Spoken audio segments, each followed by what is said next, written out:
Good evening, everybody, and welcome to Fraser Field. And then there was one, and that means one game left to play in this 38th annual Nipper Clancy Tournament. I'm John Hoffman. He's Frank Carey. He was the instigator, along with Dickie Mag, Bart Conlon, and Jimmy Jettis, starting this tournament 1982, 38 years ago. And it's been going strong ever since, year in, year out. Teams like even up to this year, North Reading had to win a game to get into the state tournament. They did that in the consolation. Sometimes teams had to win two, but it's always been competitive baseball, and it's always been a great treat to be here for this tournament. The fans have got a great turnout, and we've had some good baseball this weekend, Frank. A little shaky at times, but it's been competitive. Yeah, no question. I thought last night's North Reading game was a well-played game. I think I mentioned it was probably the best played game that I've seen this year in terms of both teams playing really good defense. Today is a little different story, but well, English having a very good year. They made the tournament. We told them we haven't made it in 4 or 5 years. It's a big time for the English Bulldogs. Joe Marmara, the shortstop, will lead it off. Left fielder Andy DeVerge bats second. Playing right field, batting third, Eric Ubry. In the designated cleanup spot, Jose Morel, the center fielder. Pitching and batting fifth, Juan Suburbi. The DH, Julian Silvestre, hitting for the second baseman. Luis Pena will hit sixth. Ethan Labby will play first and bat seventh. Anthony Mateno, the third baseman, hits eighth. Bringing up the tail end of the batting order is the catcher, Albert Torres, the right fielder. And Frank, we talked about the young man on the mound, the young freshman. He made a couple of big defensive plays, got a big hit last night. He's had a very good year filling. He's been a big find for Derek Dana. He pitched a shutout against St. John's Prep. Now he's back here on the mound. He's pitching like he's a senior. yeah, watching him in his warm-ups, I said, wow, this young man looks really good. And then I realized it was the player that you had been talking about, the freshman, the ninth grader. I thought he looked real good in his warm-ups.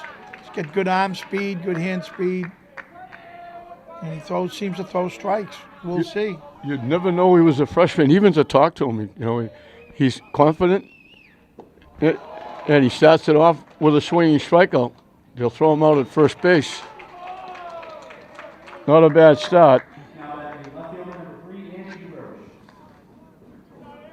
Andy DeVerge, this is the young man the other night.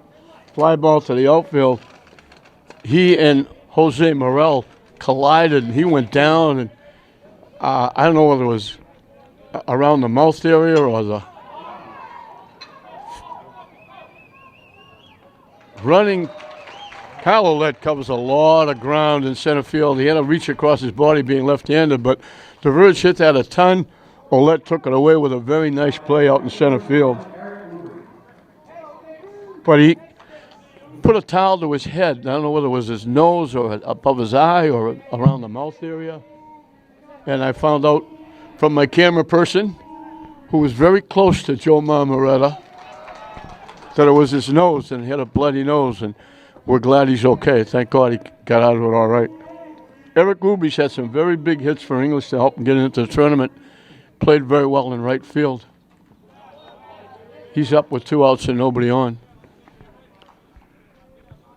So, Frank, the other day you had a little bit of queasiness. You coached North Reading. You graduated from St. Mary's. And who do I root for? Which team do I root for?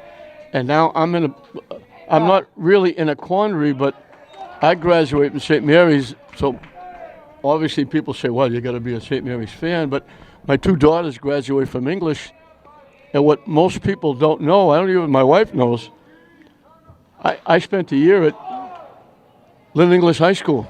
After graduating, I didn't know whether to take a job, go to school, go in the service, so I took a postgraduate course for a year at Lynn English. Most people don't know that. Didn't know that, no. And you probably didn't know that I also coached at Lynn English for 1 year. I know you didn't coached that? every place. No, I coached football there, and I think 69 or 70 at Lynn English. Charlie Ruddock was the head coach. There's a name from the past. Yeah, Charlie Ruddock was the head coach. Ian So- Filer, Yeah. assistant. A 1-2-3 inning for the young freshman, Avon Cabral. For St. Mary's, it'll be Colin Reddy, the second baseman, leading off. The center fielder who made that really nice running catch in center field, Kyle Ouellette, will bat second. Batting third and playing shortstop, who's having a really good year and certainly start this tournament off in a great fashion. The shortstop, Jared Capola, will hit third. Batting fourth and catching, John Moretti. Lee Pacheco, the first baseman, will hit number 5. Batting sixth and DHing for the third baseman is DJ DeCenzo. The left fielder, Austin Foglietta. We just had his father up here talking to him a couple of minutes ago. He's batting number 7. Pitching and batting 8th is that young freshman we talked about, Avon Cabral. And the right fielder, Rich Pagluca, brings up the tail end of the batting order. And I think I mentioned to you, Frank, about the young freshman. I said Pedro Morales, who a good friend of ours who's heavily into the AAU, told me that he was a cousin of Lee Pacheco. And I mentioned to him last night, and either I misunderstood or Peter was mistaken. He's not the cousin of Lee Pacheco. He's the cousin of that very good shortstop from Lynn Tech. Yuri? Yeah. Sanchez? Yep. Oh, wow. Yep. That's pretty good athletic ability. You can see why he can play shortstop. Colin Reddy is finishing up a terrific career at St. Mary's. Outstanding hockey player. Led the team in scoring. He was the team MVP. And he used to be the center fielder here. They moved him to second base, and he took to it like bee to honey. He filled in, has played great. Juan Suburbi went an inning and a third last night in the opening round in relief and got a save. Chop foul, and the count evens at 2. The weather has cooperated. Fans have showed up. It's been a good week. Tough night last night. The weather, especially last night, the second game. It was really cold. That's one of those, I'm taking one for the team. It was an off-speed pitch, hit him right on the number 2 in the back. You know, back in the old days, John, when the tournament was played on Sunday, Monday, we always held our breath in the event of rain because it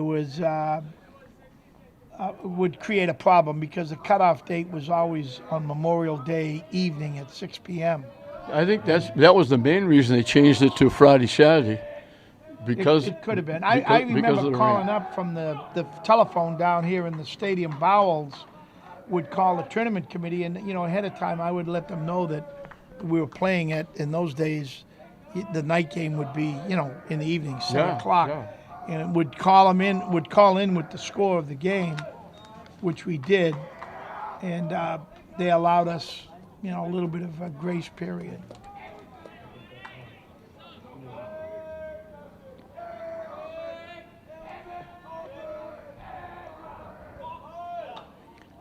Popped it up,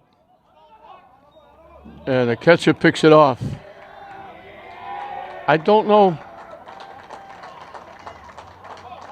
What do they call?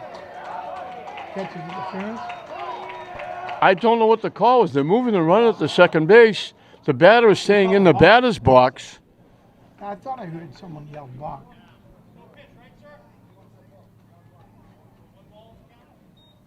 So it's no pitch to the batter. St. Mary's gets a huge break. Instead of 1 out and a runner at first, it's no out with a runner at second. So they called the balk.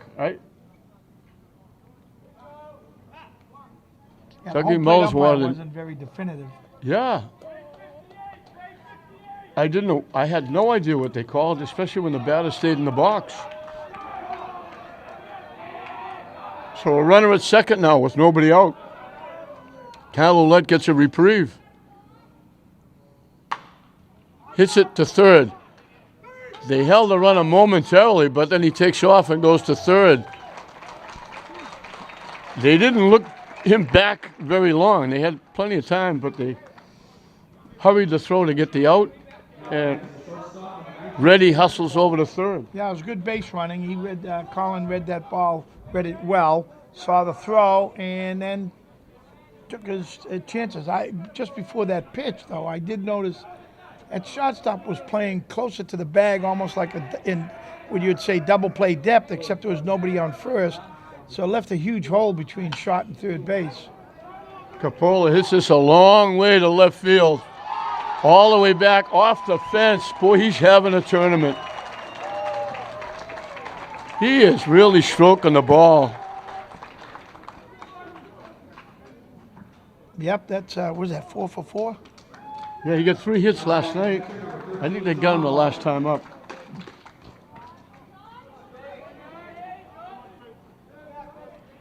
So that break that St. Mary's got paid off because they score a run. Instead of, that might have been extra base hit. If the double would have been second and third probably. I don't know if Reddy might have been able to score, but it was questionable, but no question scoring from third on that. Hit a mile up in the air. Teres behind the plate. Circling. Always a tough play. And it always, Frank, for years, all the years we've been here, it always seems like it blows back towards home plate. Even Not if, always. No, but even if there's no wind blowing, it seems like when you run it, you go to almost to the backstop, Well, John, it winds up back at home plate. It's part of the Pythagorean theorem. No, what it is Yeah. because of the backspin. Spell that for The me. teacher catches always. The ball always comes back to home plate on a pop-up.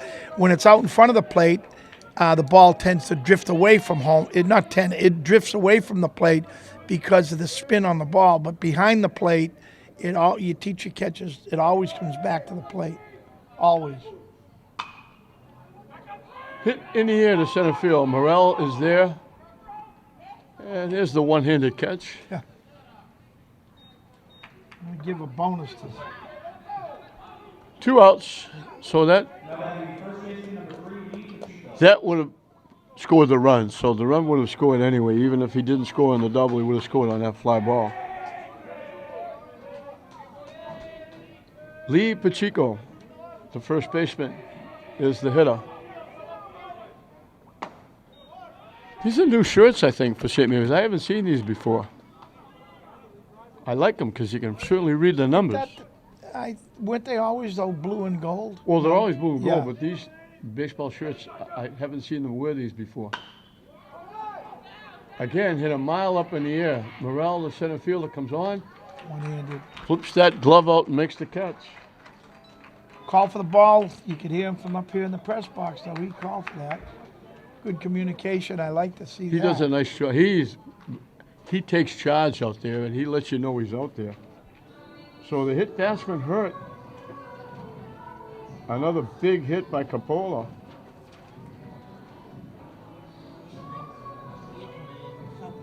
The hit batsman leads the inning and winds up scoring. So we played an inning here at Frazier Field. St. Mary's leading English 1-0. Jose Morel made those 2 catches in center field. He hits it into left field for a base hit. So Cabral had retired 3 in a row. Morel ends that with a base hit to left field. Juan Suburvi will be the hitter.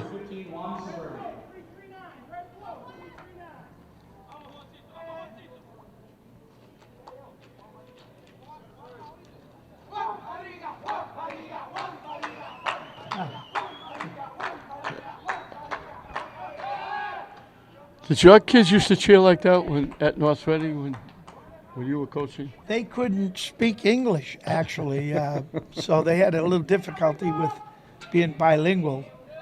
No, that was, but again, being very familiar with the Dominican Republic, I've been there for 35 at least years straight, and gone to numerous baseball games, both on a professional level as well as a local level, and they are very, very animated, to say the least. And these English kids certainly are doing that And, right now. You know, I remember when I was with the Spirit here, we had one night, there was a Dominican night. Oh, yeah. And you know, the American baseball fans weren't familiar with the Dominican style, and they, despite playing the good baseball, they had the merengue going. They had all of the instruments going. I mean, they were singing and dancing. And I remember They used to have it here. They used to have the drums here as well. And one night, Donnie January was umpiring the game. Come over to me and said, "Hey, Frank, we got to get these guys to tell them to knock it off." I said, "Donnie, you don't understand. This is Dominican style baseball. It's a festival." Morale got a great pitch to Runner. Was down the way. Well, Ray's still trying to throw him out, but he stole second base. So the tying runners at second with nobody out here in the top of the second. Good curveball. He dropped in for a strike. Good, nice pitch by the young freshman. His second strikeout. Julian Silvestri hitting for the second baseman. Luis Pena will be the hitter. Frank, it was funny last night. There were 9 errors in the English Glasgow game last night. But there was the young man, this Silvestri is hitting for Pena. He made a tremendous play with the bases loaded to score 5-2. They hit a pop-up behind second base. Everybody running with 2 outs. 2 runs are going to score. The runner first is going to third. It looked like it dropped in between 3 people. Pena reached over his shoulder and caught the ball for the third out. Made a great play. And that was a huge play because Glasgow wound up losing the game 5-3. Oh. Waved at that pitch that was down and away. Yeah, and he tried the same thing. They tried to pull that pitch. His swing was high and inside. The pitch was down and away.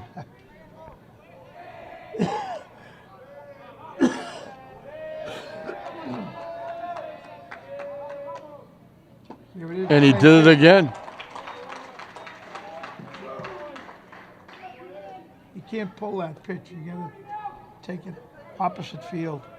The catcher last night, Torres, he looked like a goaltender in hockey. Glasgow had people on base. Torres was blocking it, reaching out, knocking balls down. He kept Glasgow from running all over the place. The last inning, when Glasgow rallied, they actually had the winning run at home plate. The first out of the inning, he ran into the backstop, catching a pop-up, and then he threw a runner out at second, trying to put the tying run in scoring possession. Backstop? Later on. Yeah, after that. 2 big plays in the inning, and Glasgow wound up leaving the tying run on base and losing 5-3. But Torres, you look and say, didn't knock any runs in, got a base hit, didn't score a run, but his fingerprints were all over the game last night. You know, to digress for a minute, at your age and my age, we're not supposed to remember all that many details in the game. And I don't know how the heck you do it, but you manage to know every pitch, every count, every situation. A big hit by Labby. A big 2-out hit. How many 2-out hits have we seen in this tournament? I really get a kick out of that spirit, and I don't think that's false spirit over at the English dugout. Absolutely not. I'm sure they do their game in and game out and practices and everything is. St. Mary's knows how this feels. They scored 7 runs yesterday, 6 of them with 2 outs, base hits. And now English turns the table and gets a 2-out hit to tie the game up.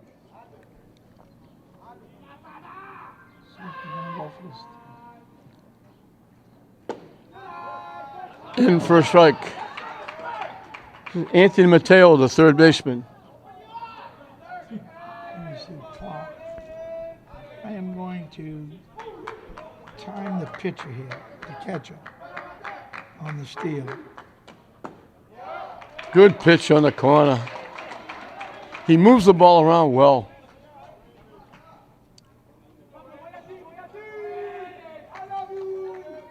So the stolen base was big in this inning. Got to second, able to score on the base hit.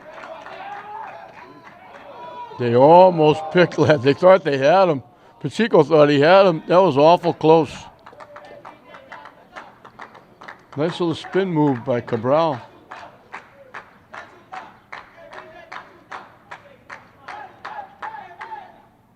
Swing and a miss.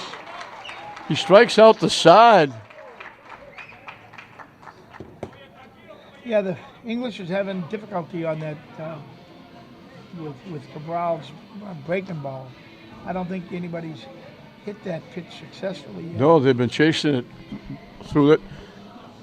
A run in the inning. Morrell, the hit, the stolen base, and the big 2-out hit by Labby. And we're right back dead even. And Suburbia will start his second inning of work. It'll be 6, 7, and 8 for St. Mary's. DJ Jacenzo, Austin Foglietta, and Avon Cabral to face them.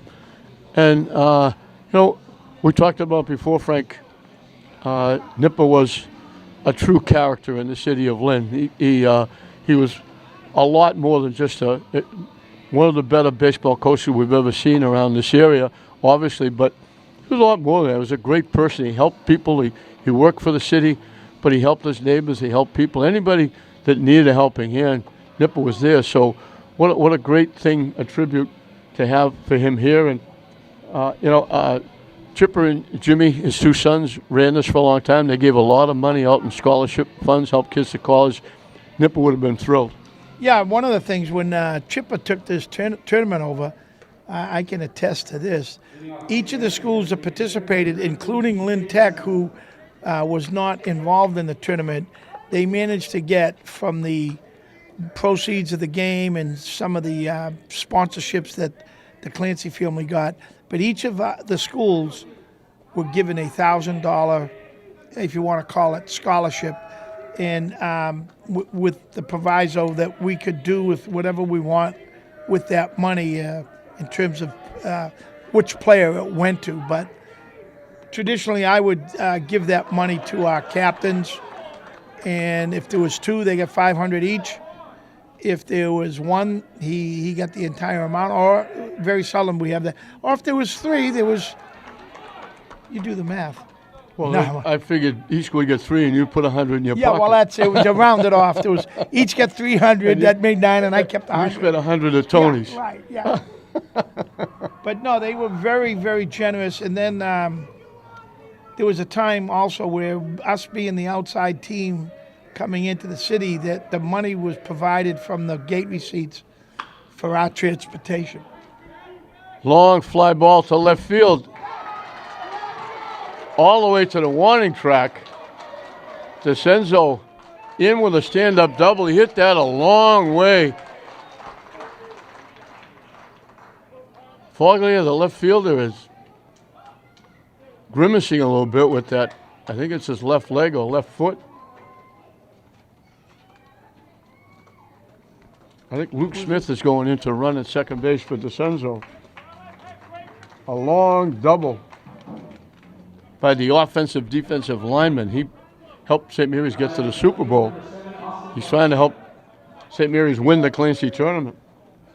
Austin Foglietta is the hitter.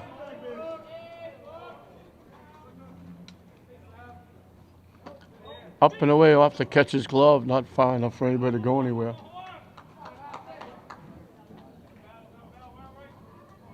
St. Mary's trying to get that lead back again. English struck to tie it.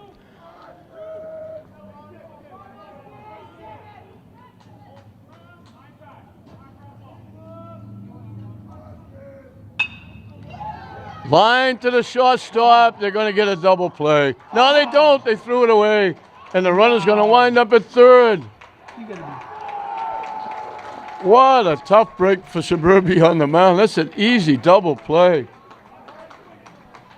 Moretta made a great play. He had to reach across his body going to his right. He picked it, and it wasn't really a bad throw. It was a good throw, it looked like, from here. And I think it just was misjudged by the second baseman. Well, that's one of those plays, Frank. We talked about it They call it, with the shortstop going to third base to cover and the catcher throwing it down. You got to time it perfectly. And that was a case of. that's interesting, John, just what happened. I'm not sure. I didn't really see it. But because that ball was aligned the way it was caught. And did he tag up in advance on? I mean, I never saw if he went back to tag. He dove back to try and beat the throw to second base. And he actually slid into the bag. Oh. And then when the ball got thrown away, Okay. it went far enough for him to go to third base. So he didn't really tag up. Yeah, but he went back to try and beat the throw to get back to the bag so it wouldn't be a double play. And he winds up going to third. So it turned out another break. They got a break in the first inning when the pop-up bunt was taken away by a balk. Now they get another break here with what should have been a double play. And the pitcher, Cabral, can help himself here, put himself back in the lead. He's up with a runner at third base and 1 out.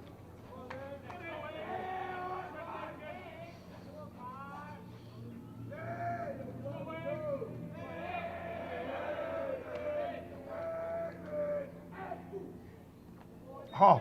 Off the catcher's glove, not far enough. They didn't get a good break from third. No.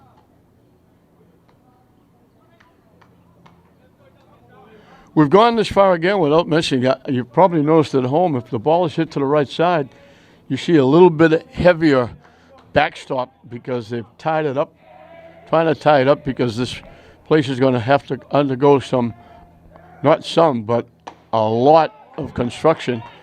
The overhang, if you're familiar with the park, is collapsing. It's falling down. There are big chunks of cement that's falling off.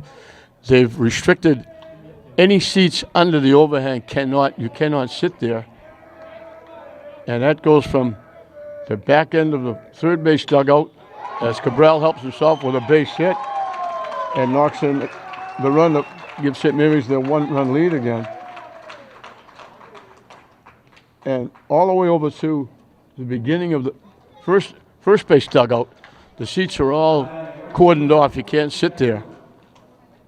And this is going to cause a bit of a problem because in just about a week or 10 days, the Navigators are going to be playing here. And on a fireworks night, they put a lot of people in this place. Yeah, the seating will be, I can see a little bit of a problem, but I'm sure they'll come up with something. I mean, there's enough room here at the ballpark where people can stand, not that they would want to, but can stand along the first base line. They can stand up on the grassy knoll. They can stand down the left field line. So they'll be able to accommodate the people. It just won't be as comfortable. That's for sure. Rich Pagluca, the right fielder, is the hitter. As the young freshman comes through, it's a ringing base hit. He give himself and his team the lead back 2-1. Ebb and flow here at Frazier Field in this 38th final.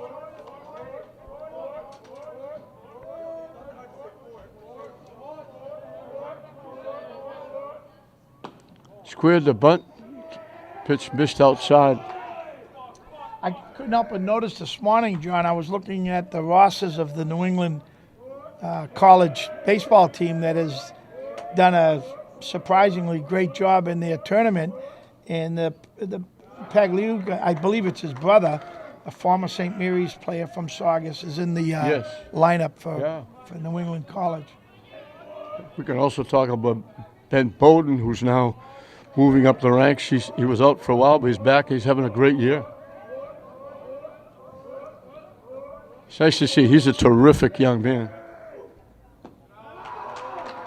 They walk Pagluca. So first and second with 1 out, 1 run in. Colin Reddy got hit by a pitch and scored the run.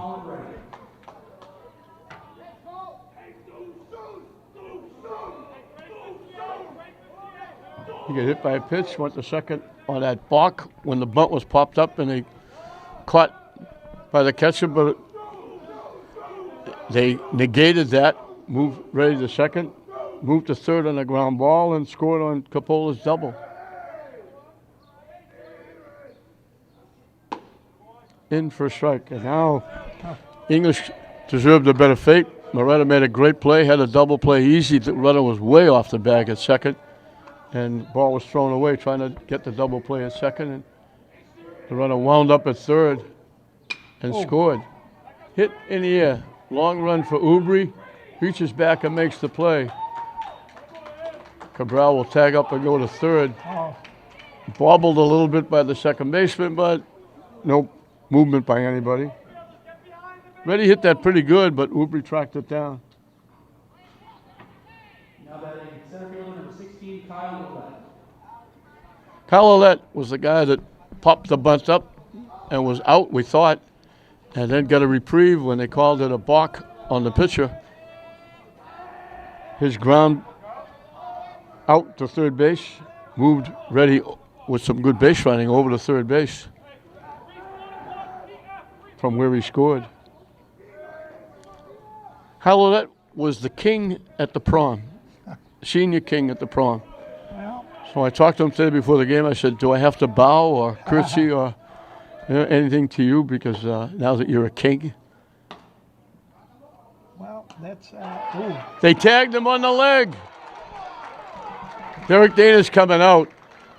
The second baseman just got a piece of his foot, and he was in the air. They got him, and that's a nice play. Yeah, fine, he was 8-2.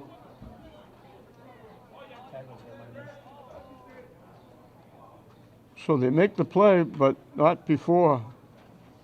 The error hurt. First inning, the hit batsman hurt. Now the error hurts.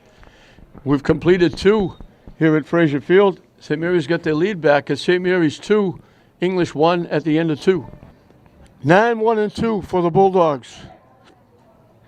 Whoa. Hit right over Reddy's head. Made a gallant try to go up and get it, but Teresh, we talked about all he did last night defensively. He leads the inning with a base hit. 2 innings in a row, English has the leadoff hitter on base. Top of the order, Jomar Moretta. He struck out, was thrown out at first by the catcher, leading off the ball game. And again, I mentioned it before, John. I'm a proponent of first strike hitting. That's generally the best pitch you're going to get in your at bat, and that's exactly what he did. Well, you look, Frank, and you say the pitcher's trying to get an edge, getting you behind a strike. So you're trying to get an edge on the pitcher. Hit the good pitch, and and you're right. That's usually the best pitch. Down and away for a lot ball. of kids will go up there with the mindset of taking the first pitch because they want to take a look at it. Well, you do all of that looking in the on-deck circle when you're preparing mentally and physically to get up to hit. You do that, and so you be ready to attack on the very first pitch. Again, unless the coach has a different philosophy. Some coaches do like to work the count. Hit foul to the screen. 1-1 the count. This young man is going to New Mexico Junior College on a full scholarship. That's where Fernando Gonzalez is going, I believe, from the left-handed pitcher from Linfield High School. Yeah, well, that's where he's going. He's a terrific young man. He covers a lot of ground. He likes to run the bases. He flies around. He's a good team leader. They had the hit and run on. Hit foul way down that grassy knoll behind first base.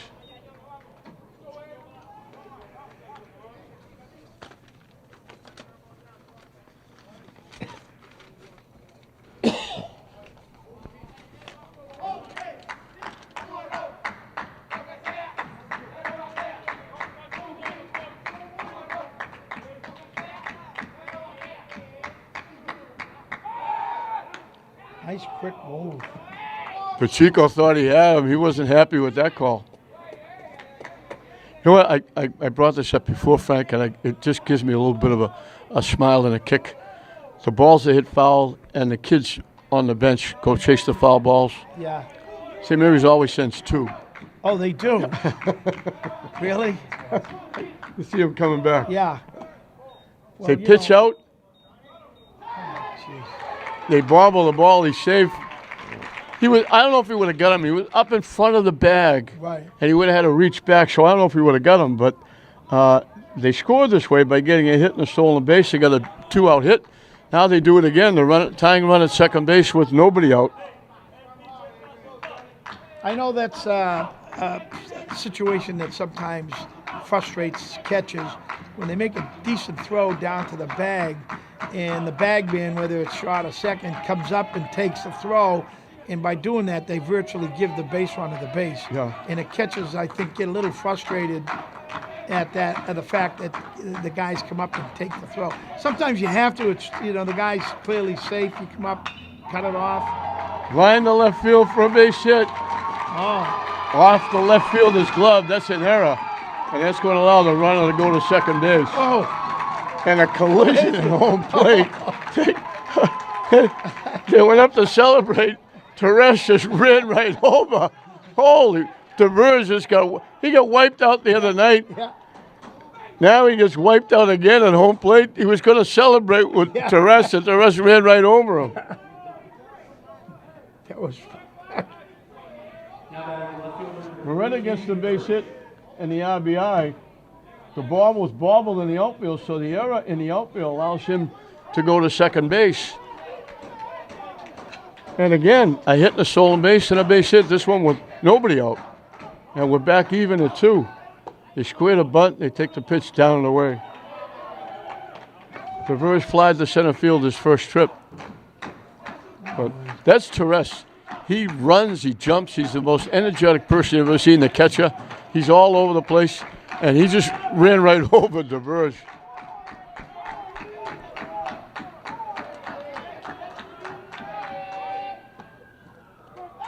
Squared, pulled the bat back, and it's in for a strike. 1-1 the count.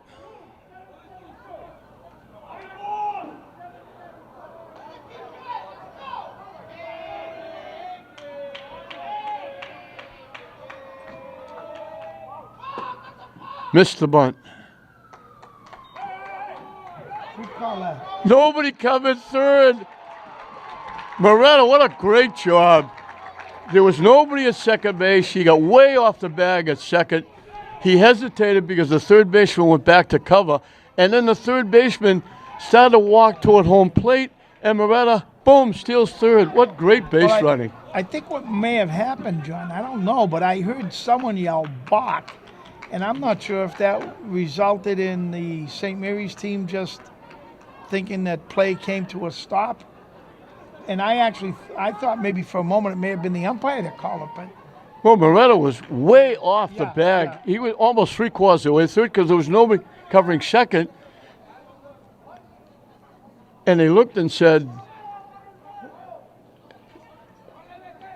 the third baseman covered. Moretta was not going to go. And then as the third baseman started to walk towards the mound or home plate, boom, Moretta steals third. So they didn't have to bunt. He goes over to third with the stolen base. Yeah, good heads up base running. He loves to run. He was the one that got thrown out trying to steal one of the games. Call, third strike on the outside corner. Good pitch. 5 strikeouts for Cabral. Eric Huber hit it right on the nose and lined out to the right fielder.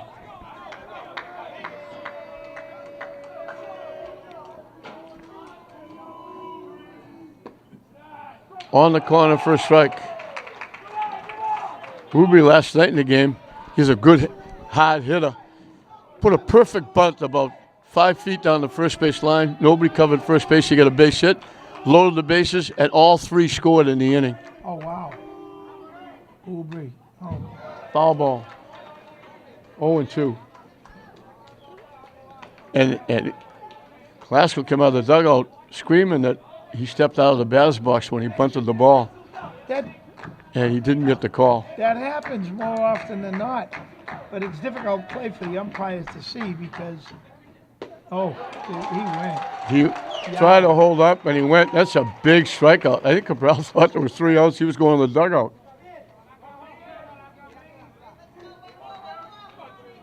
Second time with back-to-back strikeouts. 2 outs for a runner at third. Jose Morel got a base hit, stole second, and scored the run that tied it at the time, 1-1. Swing and a miss. He got his money's worth. Swung right through it. He doesn't do anything half speed. Swinging the bat, chasing the ball, running the bases.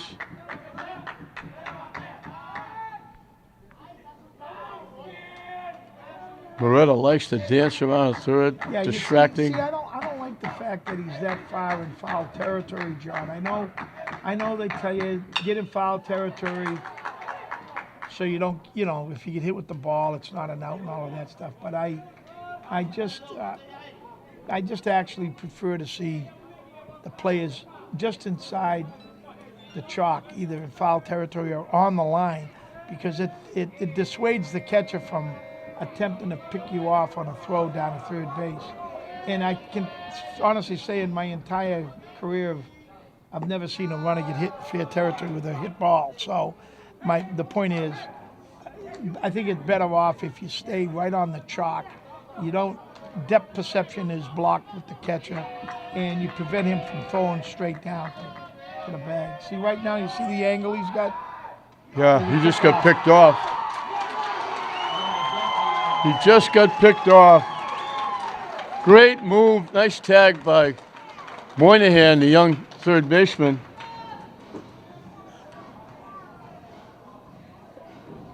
So we'll never know what Morale would have done if he could have knocked the run in. That was a good call by Coach Dana also, because, his lead was a little bit lengthy over there at third base. Plus, as I mentioned, because he's so far in foul territory, it's a little bit more distance for him to get back to the base. Whereas, as you know, the shortest distance between 2 points is a straight line. You must have gone the same area. And being on the chalk, it allows him to take a little longer lead, but get back quicker. This way here, he had a little more of a circuitous route to get back there. That you look at that. We told you, Moretta loves to run. He gets on the base pass. He likes to try and distract. I told you the other night he gets thrown out trying to steal home. Yeah. He runs. He bounces. He's like the Energizer. That can be a liability. I mean, He's like the Energizer bunny. You wind him up at the beginning of the game, and he doesn't stop until the 7 innings are done. Well, I saw him replicate the fact that the pitcher lifted up his tuck leg, but that's not the indicator that says, you can take a little longer lead. When the pitcher lifts his leg up, he hasn't made a commitment to home plate yet. So he's technically legal. He can go to home or he can go to third. It's only when that tuck leg comes up and it goes towards the plate. So he kind of... We just saw him go to third. Yeah, no. I think when he pointed right out to his coaches that he lifted the leg up, well, that's not the cue that tells you to advance your lead. That's a neutral position. Kyle Ouellette grounded out third to first.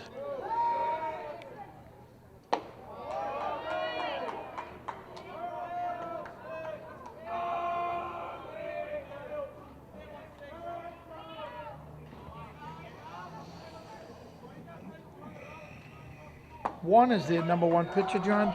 Juan Suburbi? I'm not sure. He's used him. He's used Moretta. Silvestri might be number one. He started last night. Oh, yeah, okay. Well, I see Juan's name in the paper quite often. Yes, no, he does. He comes in relief. He pitches. He's done quite a bit for English. Chop foul. Ouellette was up when they nailed Pagluka at second base. Pagluka trying to steal with runners at first and third. They try to steal a run, and they threw Pagluka out at second base. So Ouellette leads off this inning. High and deep and foul, way down the left field line. Right between the two cranes. We talked about renovation. The two cranes are here. They're going to go up. There's some lights out that are blown out. They're going to go up and put new lights in the poles.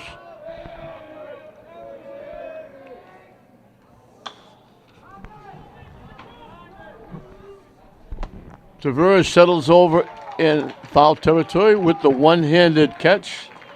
Frank's favorite play. Well, Now batting the shortstop, number 19, Jared Capola. Well, it hit along. He got under it enough to lift it high enough that Tavares was able to go get it. Jared Capola. You know, if you're picking an MVP in this tournament, Frank, if St. Mary's wins, say, yeah, you can't go any without further than him.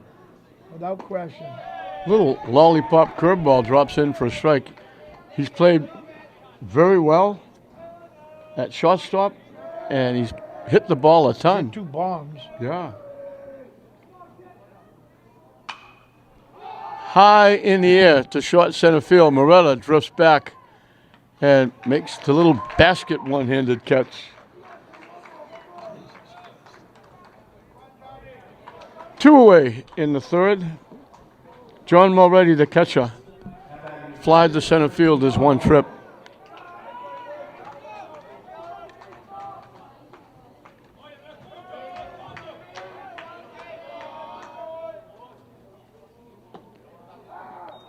I'm not sure what that pitch was supposed to do. I don't think it was a curveball, but tried to take something off. It went over the head of Mulready.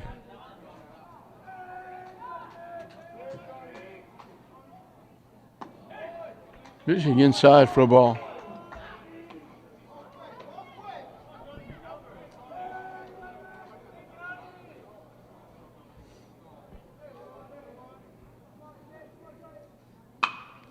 Hit sharply. Moretta, what a play. And a rifle shot. What a great play. Nice play. Great. That was very good. Yeah, that was a great play, John. We told you he's been doing that all year. He gets it. He covers a lot of ground. He makes plays like that, and he makes them look easy, Frank. He's got an arm like a rocket, and he throws the runner out. Still nothing to choose between these two teams. St. Mary's keeps taking a lead. English keeps coming back. At the end of 3, we're dead even. English 2, St. Mary's 2. 4, 5, and 6 for English. You see it once in a while, Frank, but we've seen it 2 straight. The runner thrown on second, the guy in the batter's box leads the next inning. Yeah. Morrell was up the last inning, the runner got picked off at third. He leads you up the inning again. You see it once in a blue moon, now we've seen it almost back to back. Getting back to that pickoff play at third, I'm going to tell you, from my experience, we had more success picking guys off third than we did any other base. And I think part of it is because kids tend to, first of all, they don't see that many pickoffs at third. And second of all, they tend to get a little bit careless down there in their leads. So that was a great call by St. Mary's staff, and it was a key call picking that runner off. Certainly was. So Morrell, making some plays in the outfield. He's got 2 base hits. 3rd straight inning. English gets the leadoff hitter on base. Juan Suburbi is the hitter. Nice stop by Mulready, the catcher.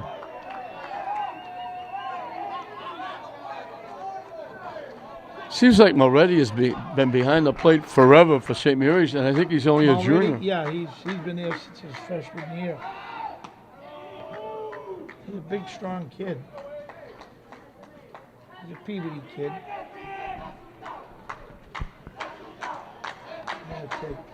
Suburbi was called out on strikes his first trip.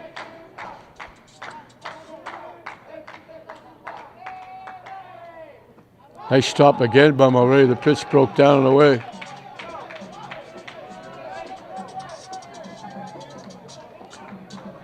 Dougie Mullins outside the dugout, flashing signs to the runner hitter.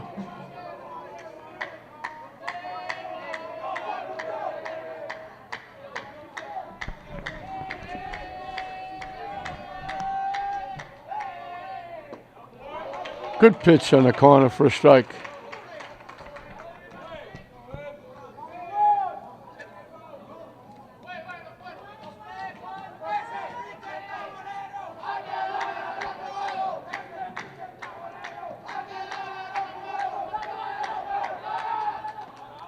St. Mary's is looking for their 18th Clancy win, winning almost half the time. They've lost a couple of times in the finals, a few times in the finals. This would be their 18th win. English is trying to break up a tie with Glasgow. Both of them have won 5 apiece.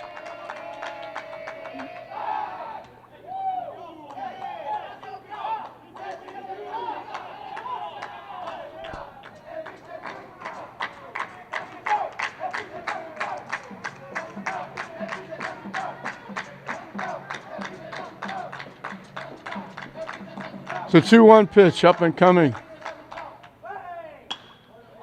Slice foul way down the right side into that grassy knoll. And the count evens at 2.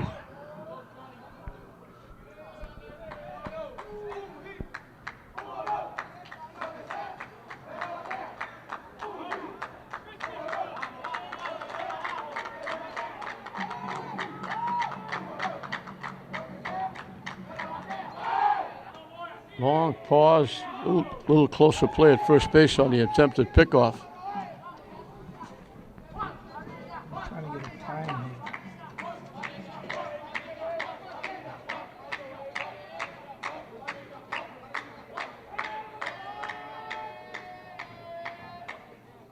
here. Waved at that pitch, it was down and away.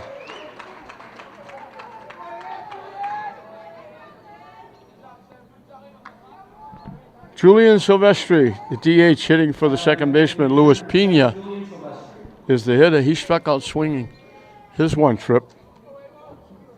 7 strikeouts for Cabral in 3 1/3 innings.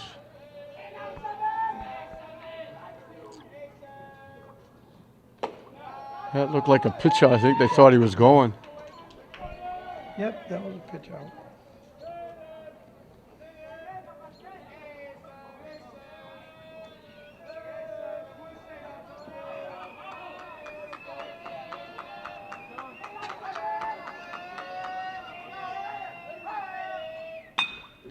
Hit the second. This could be 2.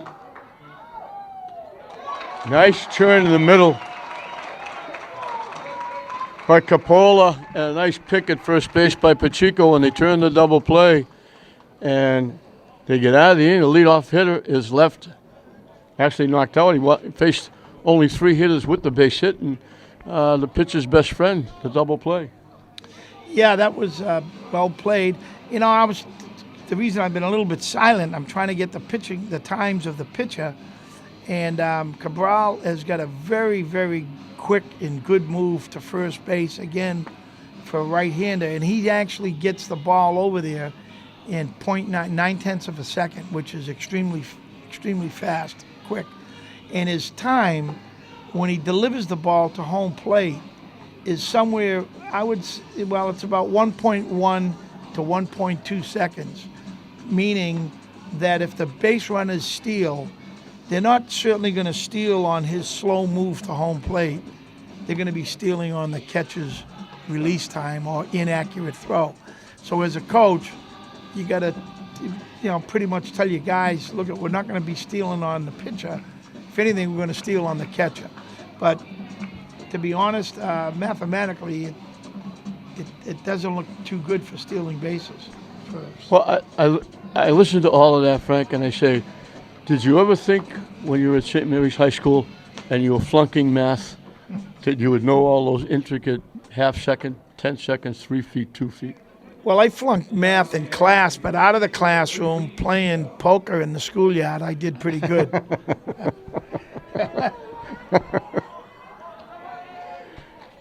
Lee Pacheco will lead off as we're halfway through the ball game, and we're right back where we started, dead even, 2 apiece.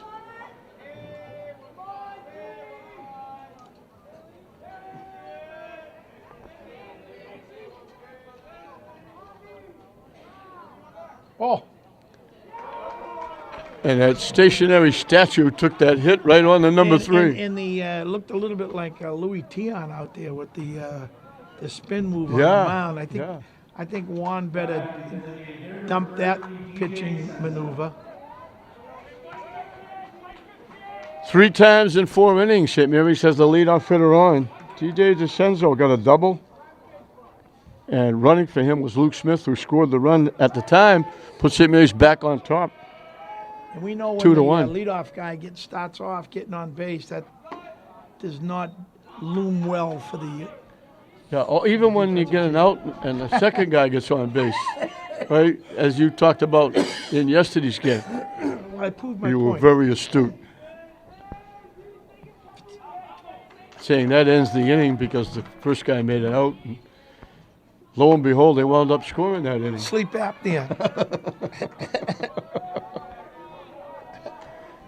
We mentioned DeCenzo, a very good lineman, offense and defense for the Spartans.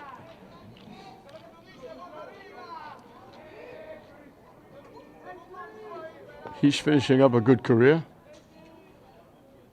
Oh, that's a balk. That's a balk. That's a balk. Well, it's only a balk if they call it. Yeah, you're right. You're right. You're right.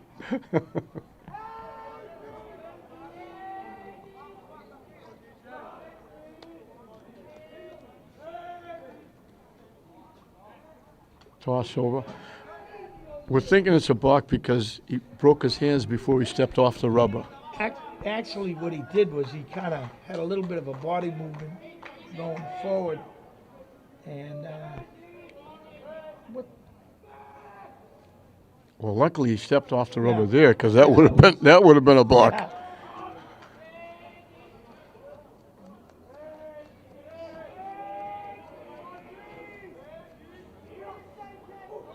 The runner takes off. The ball's hit foul. We talked about, we don't understand, but you have to throw the third, you have to throw the first, you have to throw the plate, but you don't have to throw the second. Yep. Now you. No, I just.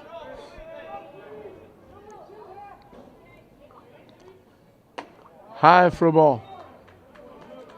Count evens at 2. Now Juan is, getting his time. He's like 1.3, 1.4 seconds in his move to the plate, and again, I'm not. Well, maybe I am critiquing, not in a critical way, but when Not maybe. in a steal situation potentially like this, if you notice, he has his hands down by his waist. Well, in order to throw to the plate, he has to bring his hands up to his shoulder and throw from there. That takes time, and that gives the base runner a big jump. And his time was at 1.3 to 1.4 seconds. Puts a lot of pressure on the catcher. Well, it's basically he could be more efficient in his move if he kept his hands right up by his chest, right up here. The runner takes off. No, he doesn't have a chance. Call third strike on DeCenzo. And that's where I would say mathematically, when you take the time of the pitcher and the time of the catcher, mathematically, 99 out of 100 times you're going to steal a base because it's just not within the parameters of good time. Well, we just saw him steal a base there Yeah. at second base. Austin Foglietta appeared as though he lined into a double play. They lined it to the shortstop. Moretta made a very nice play. The runner was a mile off second base, scurrying to try and get back. Had no chance, but then the ball got thrown away. And the runner actually wound up at third and wound up scoring the second run for St. Mary's. So it wasn't a double play. Now there's one out and a runner at second.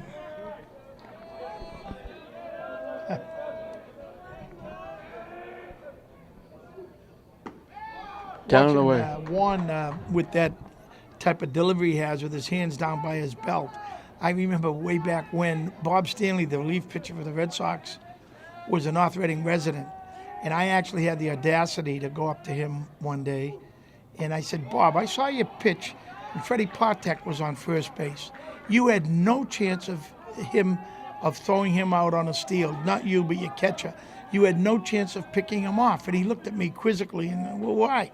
I said, well, look, you got your hands down by your belly button and you got to bring them back up to your chest. I said, you got to change your pitching motion. Now he looked at me like I was insane because, at the time he was the top relief pitcher in the American League, and that was his penance for coming around our baseball field and hanging out with a high school coach. I wonder why you two were never friends. But it's the truth. I said, you have a shot against Bartek. The time is too slow. Pop-up. Morrell makes another running catch coming over the short right field behind second base. 2 outs now with the runner at second. Even Cabral helped himself with a line shot to left field, knocking in a run. And now he lines it right. Jeez. The Verge almost overran it. Wow. He went to his left. He tried to come in. He took one step back and caught it right about at his left ear that was going by him.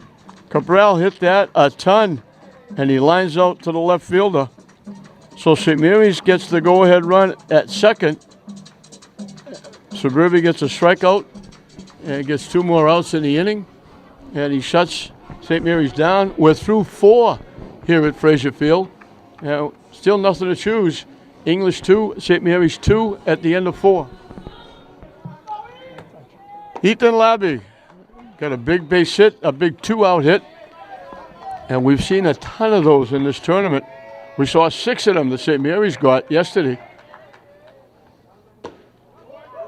Labby got one.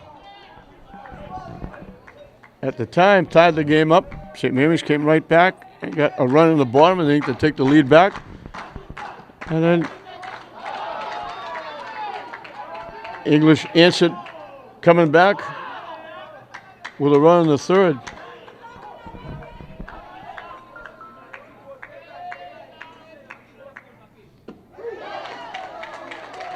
Call third strike. Labby didn't like the second strike. He's not happy going back to the dugout. Cabral's got at least 1 in every inning.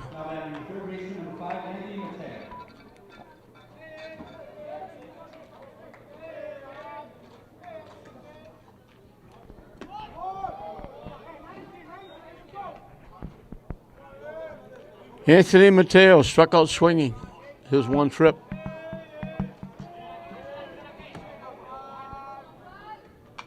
Hit foul to the backstop.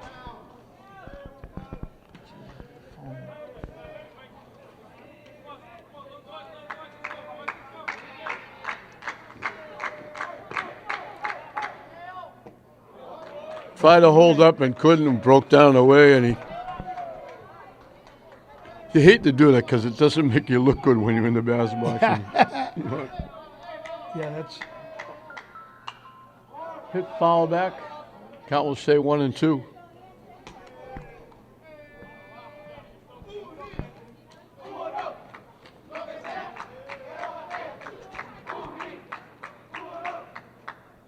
Waves at that breaking ball. Nice pitch. 3rd time he's got back-to-back strikeouts. He struck out the side in the second.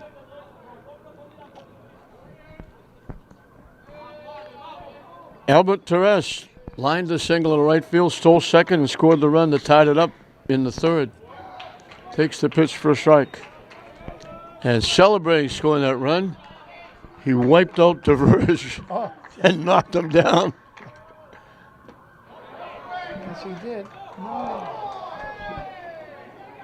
St. Mary's is not happy. They thought he swung. They checked with the base umpire. Says no. Oh. Derek Dana not happy. Now you got a little, you get the umpire now against the St. Mary's team, so the strike zone is going to get a little smaller for the English batters and a little bigger for the St. Mary's batters. 2 quick strikes, 0-2 to the Bulldog catcher. Lines it foul off to the right side.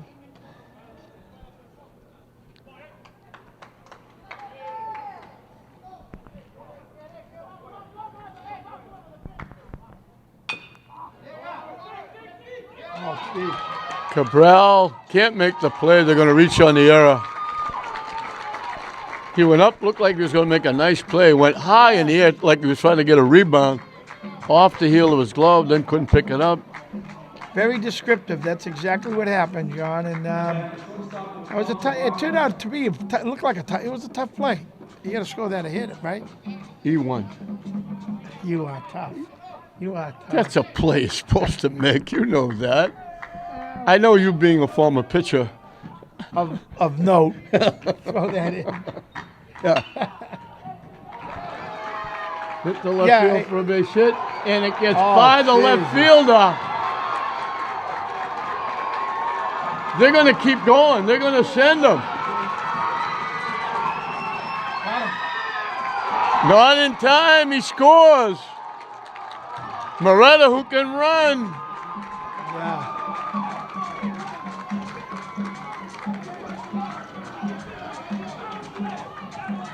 One-handed. Back-to-back errors. Yep.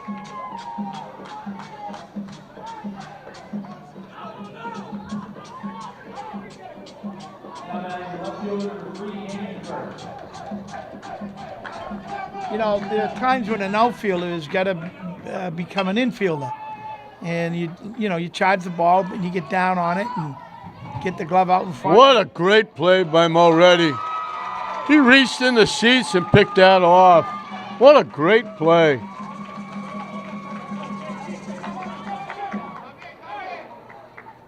So, we talk about coaches getting gray hair, Frank. There isn't anywhere. First 2 outs are strikeouts. Looking good. A little tap towards first base. Get a glove on it, can't pick it up, knock it down. The run is safe. Runner at first, 2 outs. Not a real big deal, but it turns out to be a big deal because now a base hit to left field, and instead of just playing it safe, they try to run and scoop it one hand and missed it completely. And it winds up with virtually an inside the park home run. It's a 3-base error.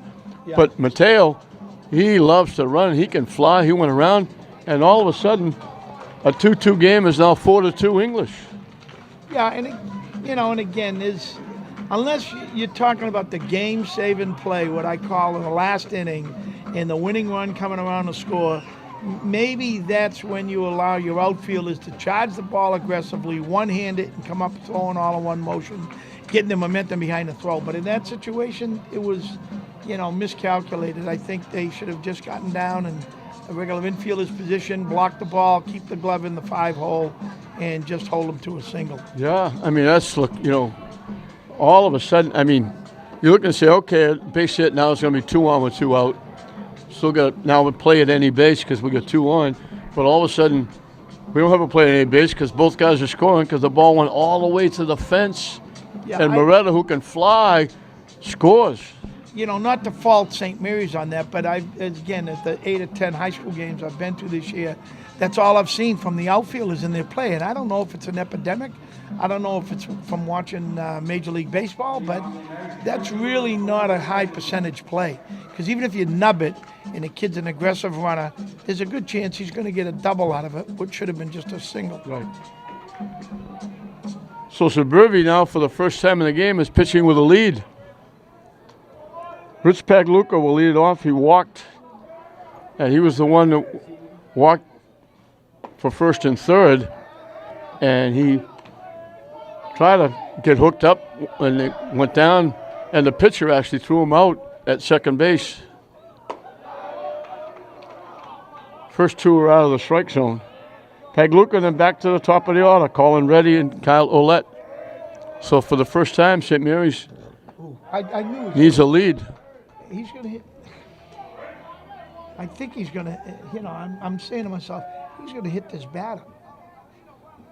Well, it didn't look like it was from lack of effort. Yeah, he's fairly close to the line. And there, 4 pitches, a walk. Pagluca walks for the second time. 2 walks in the game. Pagluca for Suburbi. Pagluca has both of them. And that allows St. Mary's to bring the tying run to home plate.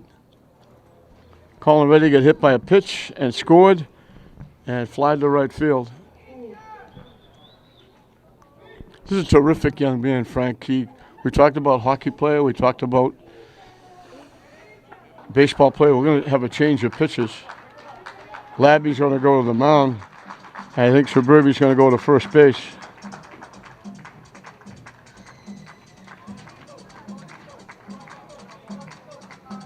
So they'll just change positions. But a great family. We talked about before, firemen, policemen, teachers. They do an awful lot for the city of Lynn. And, and Frank, I talk about, one of the great things for me doing this 400 years that I've been doing it, the great friendships I've made over the years with players and coaches and umpires and referees and families and stuff. But the great thing I look at, and it's not really brought to everybody's attention, but a lot of these kids have come back to the city and they give back. They become policemen, firemen, EMTs, teachers. Brendan Crichton, a senator, was a great athlete at Classical. Danny Kale, rep, was a good, Buzzy Barton was a great athlete, city councilor. You can go on and on. They become principals, superintendents. They help run the city, and they give back to the city. They start businesses and hire former, Lynn kids, and they come back. They're very loyal. Lynn, yeah, and that's the thing that Lynn takes a lot of knocks, but that's never prevalent. Nobody ever writes about that. No, that's true. I think the Lynn people have always been very loyal to each other, and I don't know if they figure that it's us against the world or what, but they do take care of their own, unlike other communities that. Yeah. Well, lots of communities that people go to graduate, go to college, graduate, and go to Ethiopia to work, and they're never back again, and you don't see them again. But so many of these kids come back in key spots and give back and help other people because they got help, and it's so good to see. I just wish that would be more prevalently written about or passed on. Yeah, I mean, you look at the St. Mary's coaching staff, and I couldn't help but notice that all 5 or 6 of their coaches are all former St. Mary's graduates. Yeah. And pretty good St. Mary's athletes, too, in some cases. Yeah. I mean, Derek Dana had a cup of coffee in the major leagues. Yes, he did.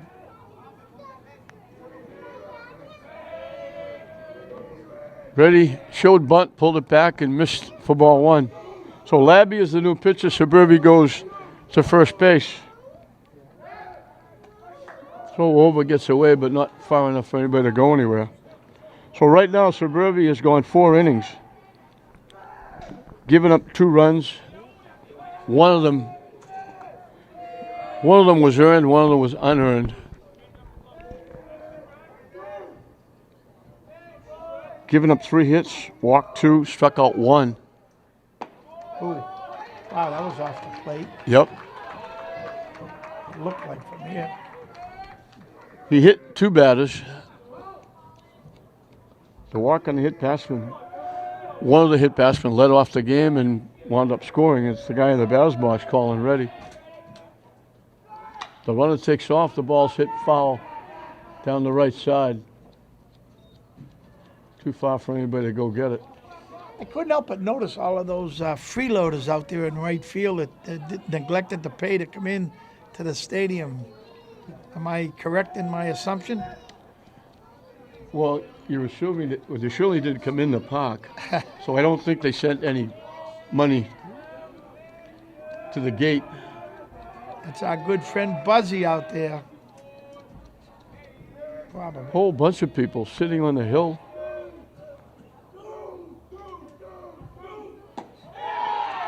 Wide for a ball. English wanted it, but it was outside. They got one that was outside. Yeah, right. That was a little bit further outside. So they should be happy with 1 out of 2. 2, yeah. 2-2 the count. Pagluka, the runner, drew the leadoff walk, is at first.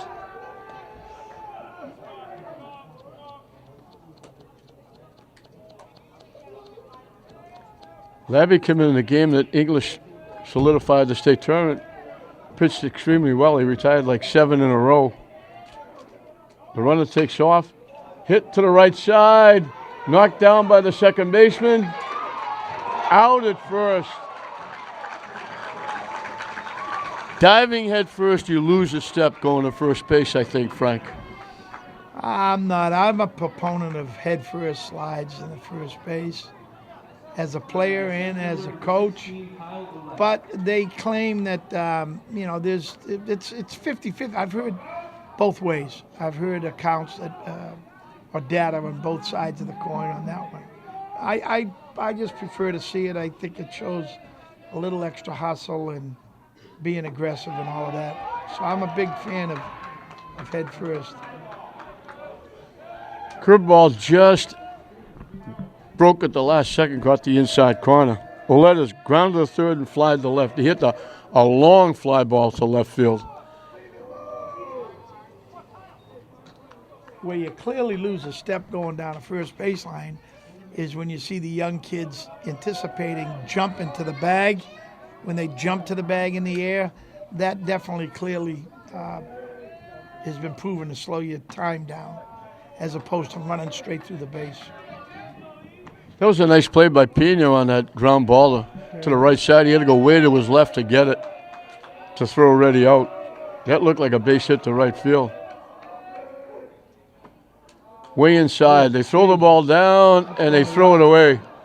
But Pagliuca couldn't go to third because he was on his way back to second. Momentum. Now there's an example, John, where he charges the ball, fields it one-handed with the prospect of possibly not getting that ball, and now the runner is going to definitely move up to third. You just charge the ball, field it like an infielder, and play it safe. He wasn't going anywhere. Down and away for ball 4. So it was a huge play at second base. Getting help because now there's 2 on. For Jared Coppola, he doubled in the run in the first. Popped up to shortstop, 8 or 10 steps out in the outfield grass to Moretta. So he's 1 for 2 with an RBI.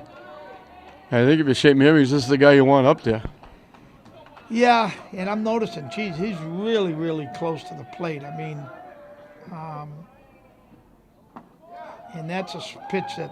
Yeah, curveball drops in. Yeah, and it was inside too. It was right on his hands. Yeah, right on the inside part of the plate. And if he hits it, he's not going to do anything with it. His toes are right on the chalk. Yeah. But let's see what he does with this. Down and away for a ball.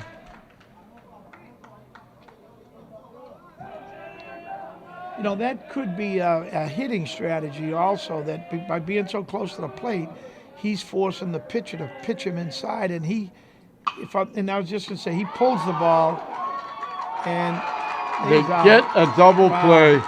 You can't hit any better. Yeah. What a terrific play. The third baseman, Mateo, speared it. Coming across the bag, Pena made the nice play, getting the catching the throw and tagging the bag. And a big double play. It looked like St. Mary's might have something going, and the double play gets English out of the inning, and they still hold on to that 4-2 lead. It's English 4, St. Mary's 2. We're through 5 here in the 38th Clancy Championship Final. Eric Ubry will lead off the 6th inning as it's getting late here at Frazier Field. English got a huge breaking the tie. Hit sharply to short. Here's Coppola. Quickly over to Pacheco. 1 pitch, 1 out. John, one of my observations, I was telling someone this, and this again reconfirms it. But of all the games I've seen here at Frazier in the last 2 or 3 years, or even for that matter at other fields that are artificial turf, I very, very rarely have seen what we consider an infield boot. I mean, the balls take true hops. They go in a straight direction. Yeah, they don't take bad hops. No, and it's very, very seldom do you see an actual booted ground ball. I mean, obviously there are errors made. Yeah. But it's not because, the ball hit a rut and it bounced and come up and exploded, or, you can. They take true hops. The balls take true hops. Jose Morel is having a night. He's got 3 hits.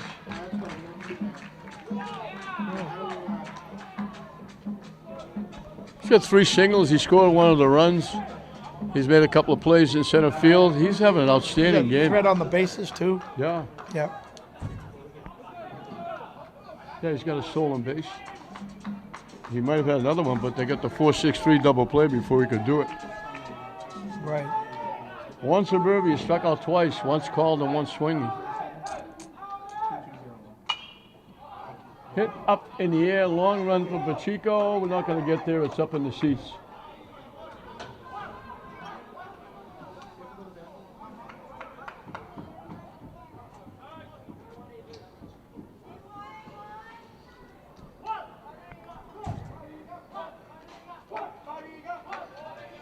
So Suburbia is off the hook as the pitcher. Labby is now the pitcher of record.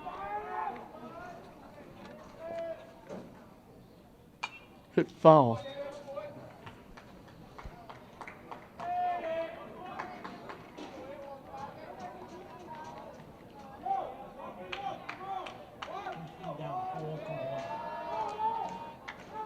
Actually, Suburbia can get the win now, because they got the 2 runs in the top of the 5th, and he was still the pitcher of record. Labby came in the bottom of the inning.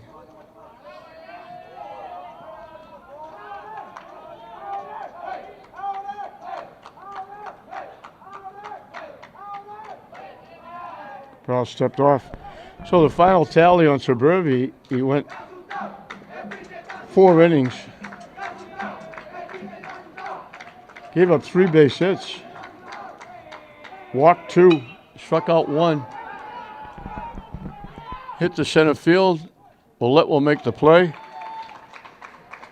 Morel's another guy who likes to run. He was almost all the way to second base. Well, again, you know, I commended the runners earlier today that he waited till the ball was caught before he retreated. Yeah. But in that situation, he actually started breaking back to the base before the ball was caught. It had the outfielder drop the ball, which was not, high percentage. He would have been forced out at second base. So you got to be careful. You'd be twisting routine. You don't want to go all the way to second base either, and he almost did. Yeah, you come to a certain point where you can stop and safely go back to first when it's caught, or advance to second when it's caught. But to retreat before it's caught is a kind of a common high school mistake. Silvestri, the DH, hitting for the second baseman, has struck out and bounced into a 4-6-3 double play.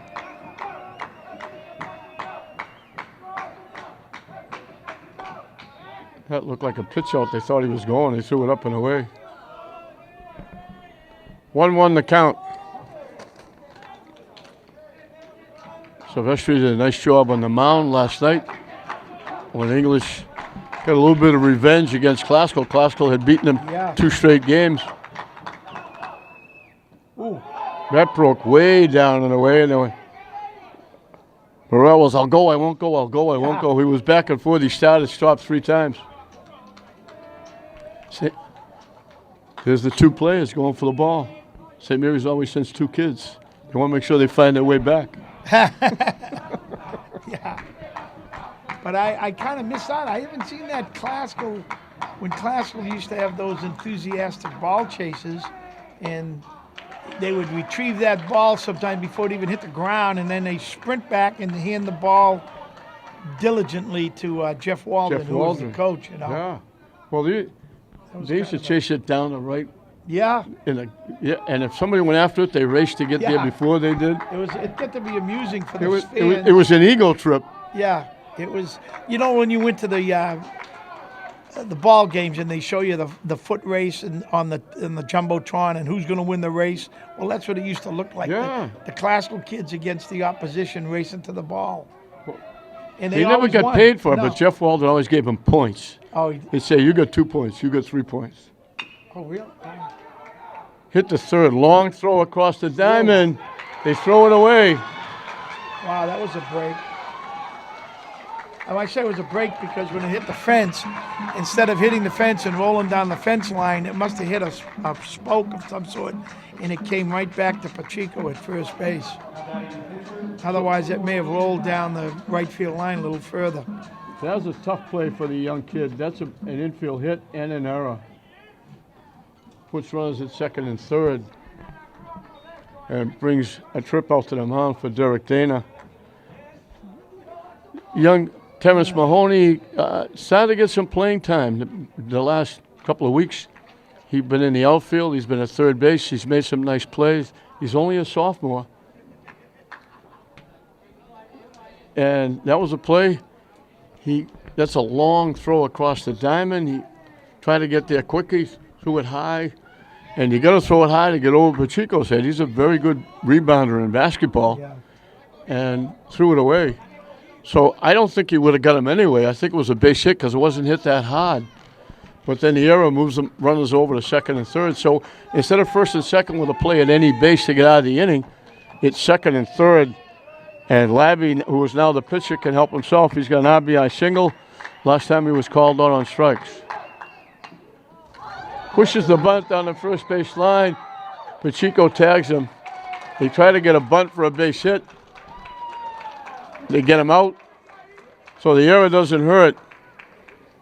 Pacheco makes a nice play unassisted for the out.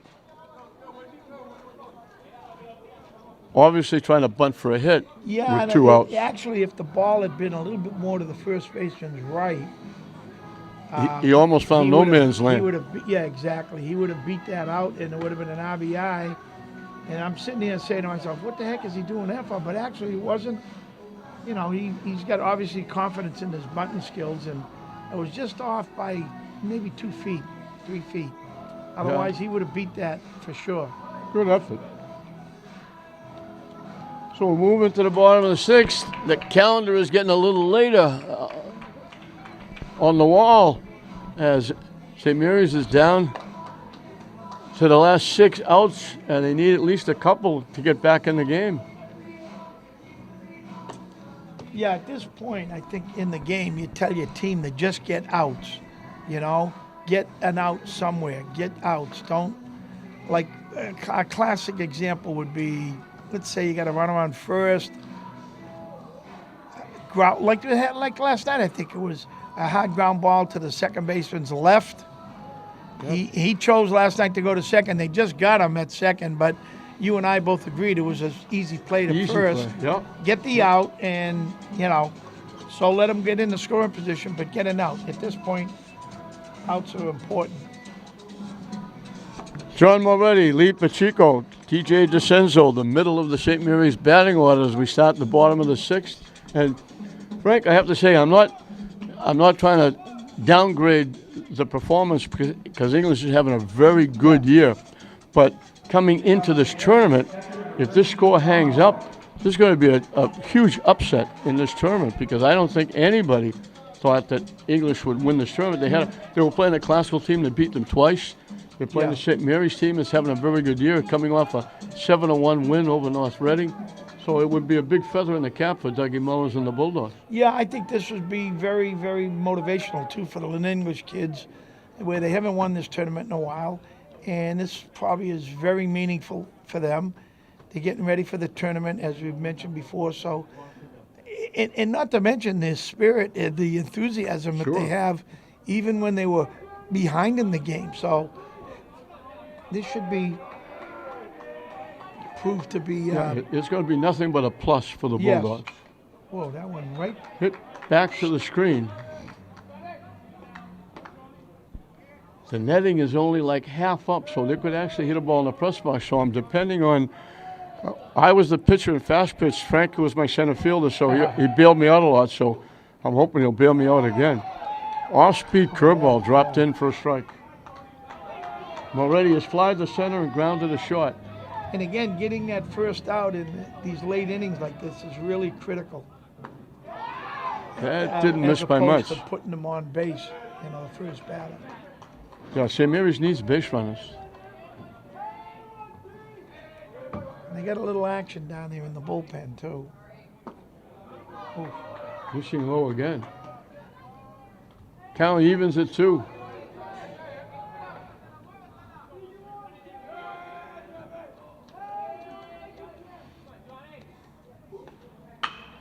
Line. Oh, third baseman thought he had it. Yeah.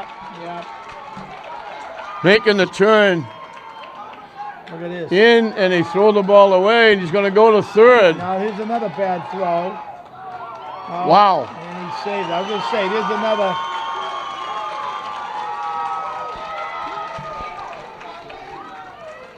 So I got to give him a double. You can't give the third baseman. That was like catch it or read it off his glove. But then they threw it away, and then they threw it away again. Puts the runner at third base, and we're going to get a runner from already. I think that's A.J. Luciano.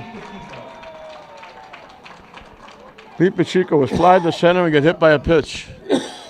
He wants a base hit, but nothing else. He'll take the fly ball. Try to, a big run at third base. Back too, John. So they're obviously conceding the run at third on a ground ball out. They're trading an out for a run.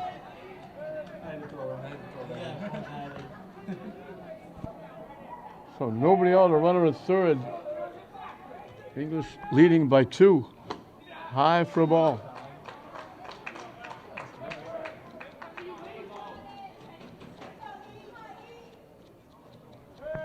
And of course, I didn't mean that St. Mary's couldn't go back and win the game. I simply said if the score stayed the same. No, because St. Mary's is certainly capable. He put that right in on the hands. They pop it up to center field. Morrell makes the play. They're not going to try and score. No cutoff man. Well, maybe there was, but. So Burby was late getting over there. I wasn't one for playing my infield halfway. I either played them up or I played them back. But in this situation, being up 2 runs, like I said earlier in the game, maybe playing your middle infielders halfway would put a little bit of doubt in the runner at third base as to whether he goes home or stays put. Where now it's clear, ground ball, and they get the corners back deep too, so a ground ball he's going to score easily. Well, that last play, I mean, I know people are saying the ball was hit fairly decent, and obviously it takes a perfect throw to the plate, so why didn't he score? But with no outs and down 2, the last thing you want to do is run into an out. Right. And like I say, in this situation, I don't know, oh boy. Solid shot. Foul. He got all of that one. Wow. Can't hit any higher than that. He just got out in front enough to pull it foul. Crescenzo was doubled. And Luke Smith running for him scored. Last time up, he was called out on strikes. A ground ball hit the third base. That's quite a long throw he's got to make now because he's back so deep. Yeah, he's almost back in the outfield hopefully he's grass. got the arm strength to.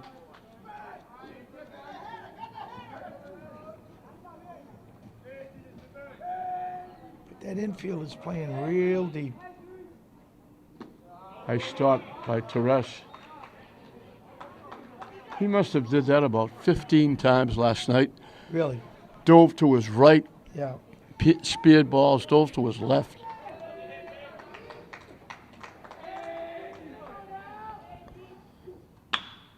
Line shot. Moreno almost made the play.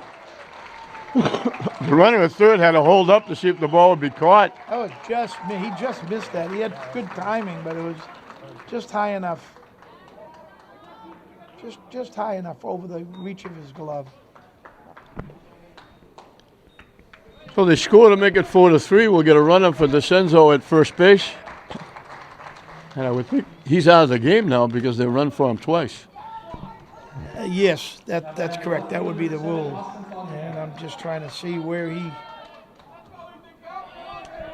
Austin Foglietta was the hitter with 1 out. Where was he playing, John? He's the DH. Okay. Okay. So Foglietta lined to the shortstop. Turned out not to be a double play when the ball was thrown away, and it was big because St. Mary's came back to score a run. You call it a strike? Yep. That was at least 2 feet outside. Catcher caught that Catcher had in the to other go out to box. get it. That wasn't even close. Yeah, he caught that in the He other flied the center fielders last time, Foglietta. Oh. And he drills it. They had no play. He might have had a play originally at second Yeah. base, but he was falling away running towards right field. And he get caught it in his webbing, you know. I think he couldn't get it out of his glove. Luckily, he didn't throw the ball away. Tying run at second, go-ahead run at first. And here's a case where Cabral again can help himself. He got a base hit early and knocking in a run. At the time, made it 2-1 St. Mary's. St. Mary's trying to come all the way back. They got a run in. They've closed within a run, 4-3. And they got the tying run at second, the go-ahead run at first, with one away here in the bottom of the 6th.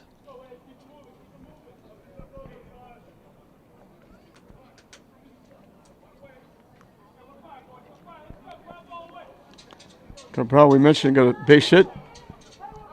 Last time up, he hit it right on the nose and lined it right to diversion center field, in left field, excuse me. So a big part of the game for both teams.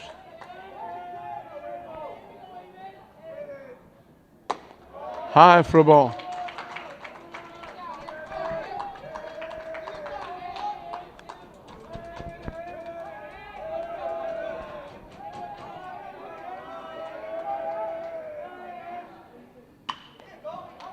Hit to center field. Morrell almost in his steps right there. Makes his second play in the inning.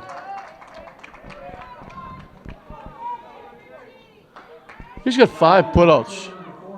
2 in the first, 2 in this inning. Made another one in the 4th. He's been busy out in center field. Yes. English pitching has only struck out 1 batter, so the defense Yeah, has they- to make plays. Yeah, they have to. You're right, and you know, St. Mary's been getting the bat on the ball, but it certainly would help if they could get a clutch strikeout Yeah. somewhere along the line, a strikeout or 2 for that matter. Pagluka's been up twice. He walked twice. So officially, he has not been up. Hits it foul off to the right side.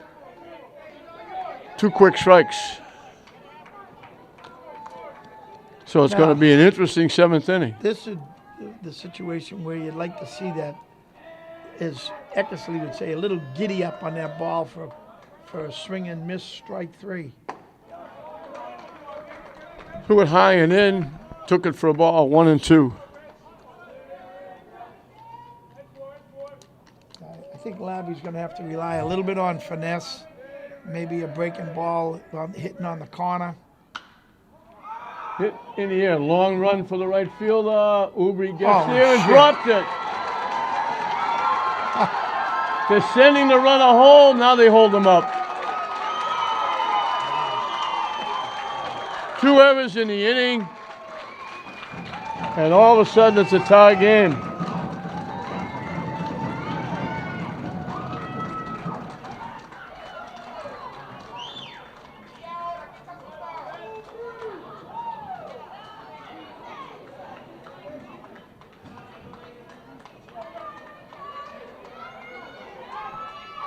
We're dead even at 4, and the go-ahead run at third base with an insurance run at second. Who got there, had it, Yeah. the basket catch, got the glove on it, and just couldn't hold on.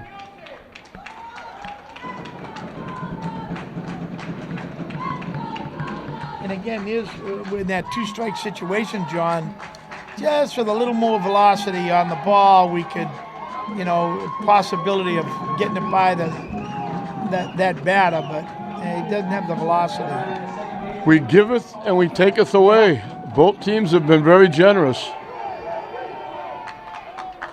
I look at this, you talk about the deep infield. Moretta is on the outfield grass at shortstop.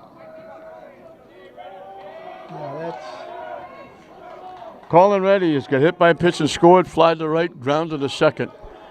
The ground to the second looked like it was going to the right field. Pena, the second baseman, made a nice play.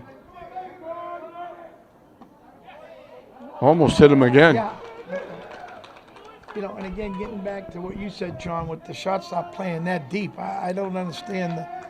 I mean, you always play as deep as you can, as long as you can make the throw. But anything hit in the hole where he's at, anything hit to his right, he's not gonna make the throw. 2-0 the count to the spot in second baseman.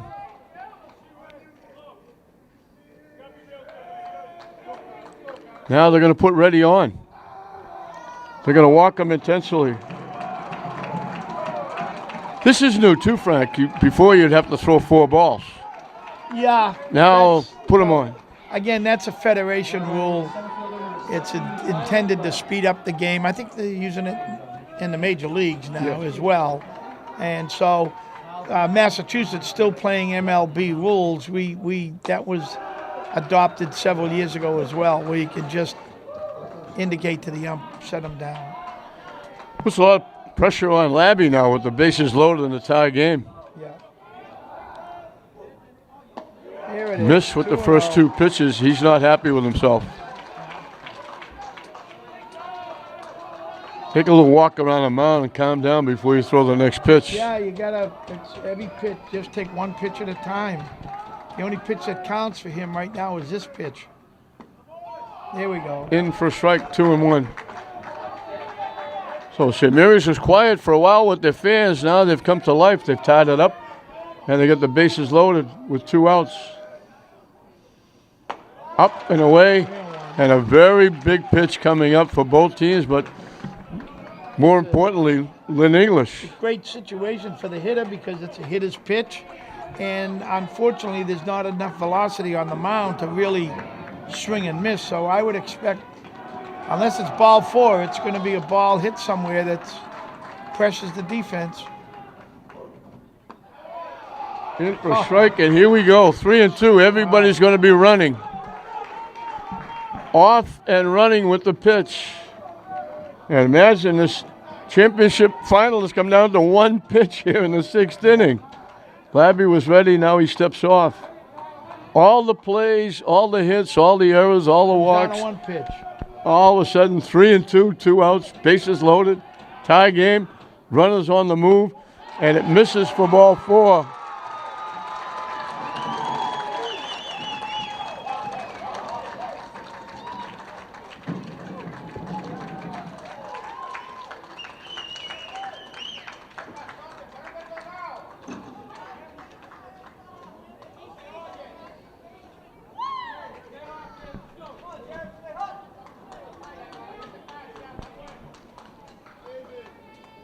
Just like that, it's 5-4.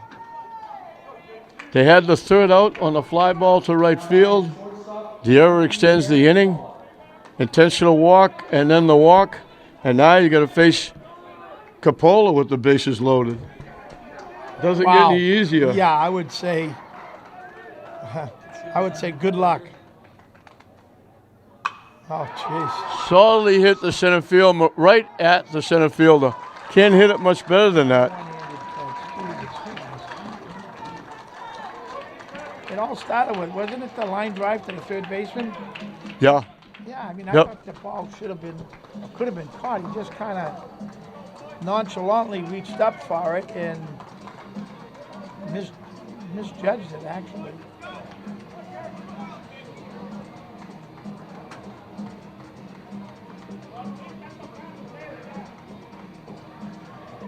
So a 3 spot, and all of a sudden, English is in a hole, and they're down to their last 3 outs.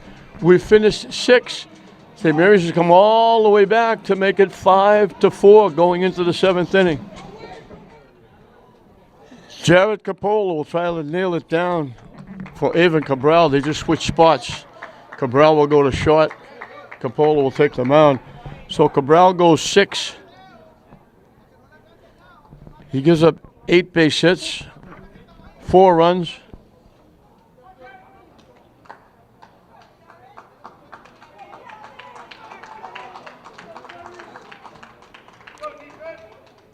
Two of the runs were earned, 2 were obviously unearned.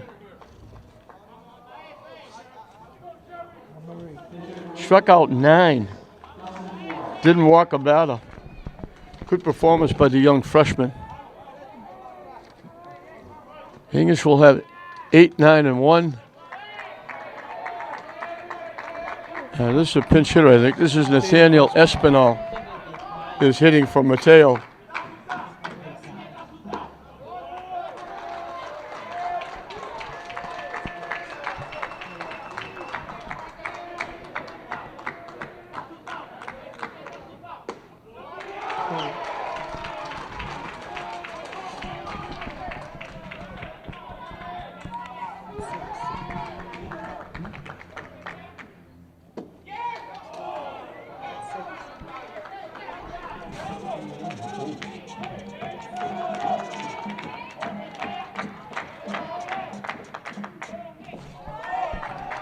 So English is number hard. This is number 6. I thought it was number 8. Number 8. I thought it was too. It's Justin Flores. Hit to right field. Coming on. Pagluca makes the play. Yeah, it is 6. Lined out to the right fielder.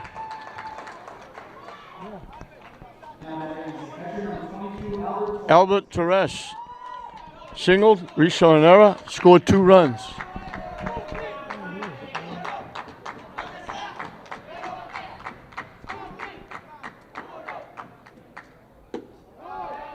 Down the way for a ball.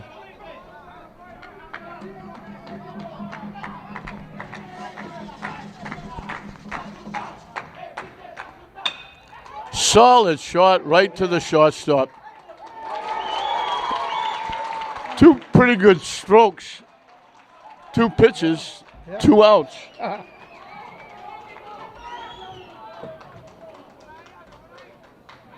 Not bad for the young freshman. Take him off the mound, put him in shortstop, and he just fires the ball over to first. He looks good. He's a good, very strong arm. Moretta struck out, singled, and scored. His was the single that they olayed it in the outfield and went all the way to the warning track, and he scooted all the way around and scored. When English broke the tie on that play, scored 2 runs. Quickly it's 0-2. Moretta didn't think so. St. Mary's 1 strike away from getting their 18th Clancy win.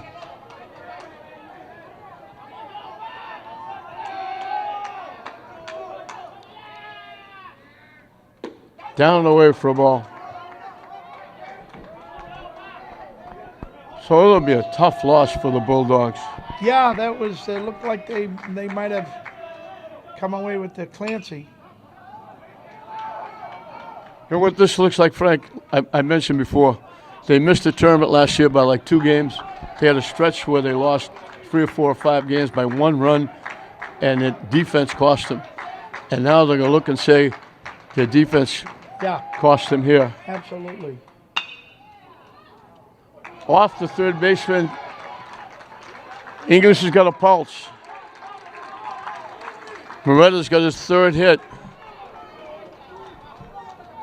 Travers will try to keep it alive. He's fly to center, struck out, popped to the catcher. Moretti making a great play, going back and picking it out of the first row of seats behind home plate. Moretta can run. Do you take a shot, stealing second to get him in scoring position? Well, with me, it'd all be about the mathematics of the steal. You know, I'd look at the time and the pitcher's time, the catcher's time, and then kind of in the time of my base runner. Capola gets it a little bit quicker to home plate. Which is, yes. And I don't, you say, is this the guy that likes to run? Yes, he does. High in the air, deep to left field. Going back all the way to the wall. English is going to score and tie it up. Travers hit that a ton. Another 2-out hit in the tournament. John, I think he may have missed third base. I don't know if your cameras would show that, but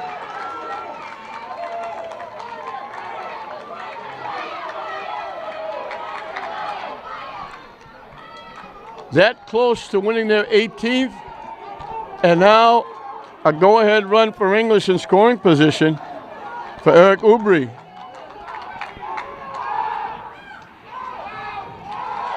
What I would do in that situation, John, if I thought the base runner missed third, I used to just call, if I thought, I would call timeout.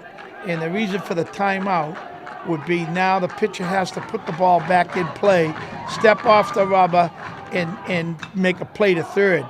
And a few times it's happened where the player did it incorrectly and it negated the appeal play at third base. Well, here we go. Who would have thunk it? English looked like they were maybe waltzing in to a championship. St. Mary's was down. They come back. They take the lead. They're excited. And all of a sudden, we've got a whole bunch of two-out hits in this tournament. We get another one in the top of the seventh. DeVerge hit that a ton to left field.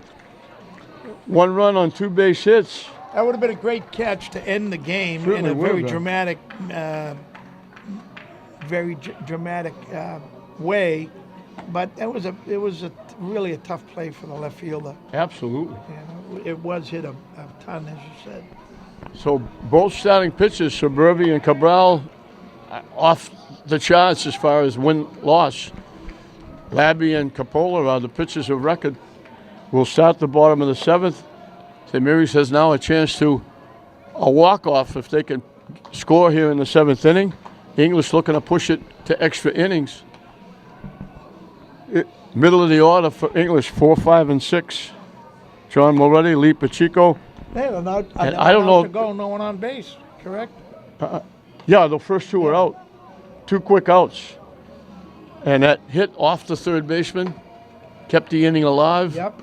And Moretta, who can fly, scored easily on the ball hit to the warning track.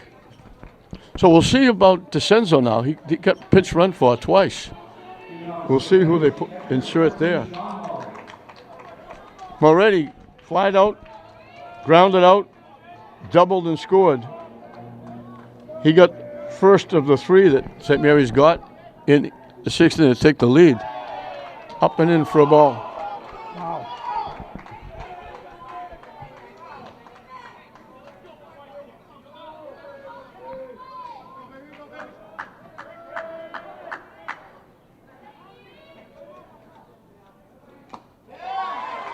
Swung and a miss. 1-1. So we saw Labby fly around the bases when the ball got by the left fielder before and score. Now we watch him fly around the bases from first base and score again. He is very quick.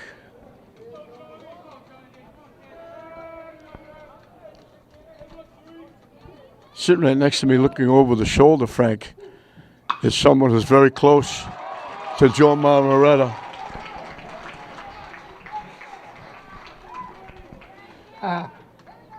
A hard shot by Moretti puts the winning run at first base. Lee Pacheco will be the hitter. Pacheco was flied out, got hit by a pitch, and flied out. Now, the obvious thing to do here is bunt to move the runner up. I think that to be the play because I don't think John has real good foot speed.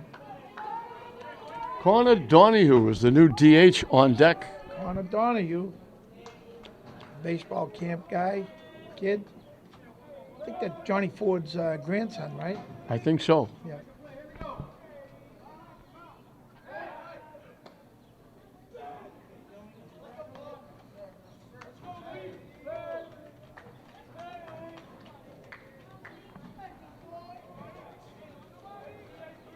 Now, they couldn't run for him already again because he would come out of the game.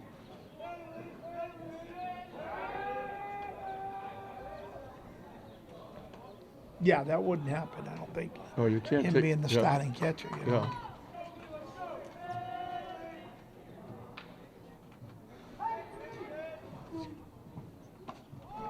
Yeah. In for a strike, didn't show bunt.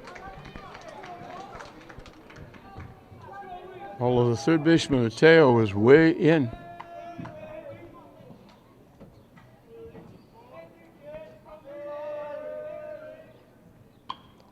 Now, not a very good bunt.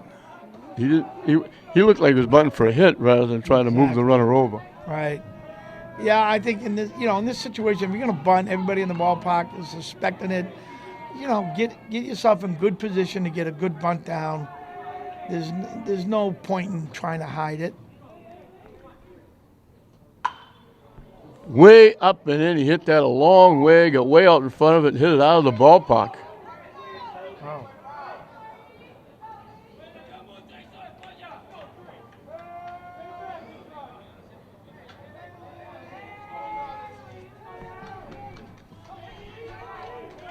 So obviously the bunt is off.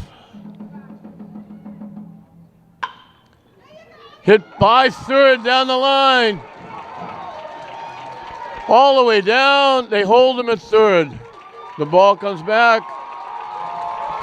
And I'm sure you're going to see a intentional walk here to load the bases, but he couldn't get the bunt down, but he did a little bit better. Yeah, what hitter is this in the lineup, John? 6. Sixth, yeah. But it's a pinch hitter because they wish they had DeCenzo up right now. Yeah. So Connor Donahue has to hit because DeCenzo had to come out. And they're gonna walk him. They don't have a choice, I don't think. You gotta get a force at the plate. So maybe he's looking for a comeback. English did this the other night in the 7th inning with a big win. Now St. Mary's is trying to do it for the second time. They had a big comeback in the bottom of the 6th, thought they pulled it out of the fire. English came back with a big 2-out hit by DeVerge. Again, he's not getting the St. Mary's kids to swing and miss too often. And obviously they're going to be putting the ball in play, which here in a no-out situation, the only thing that could bail them out is that line drive right back to the third baseman or the pitcher and a fake step by the guy at third. Something like that, miraculous. But we've seen it this weekend. We've seen those plays. This is going to be Moretta on the mound. Suburvi will go to third. Labby will go back to first base.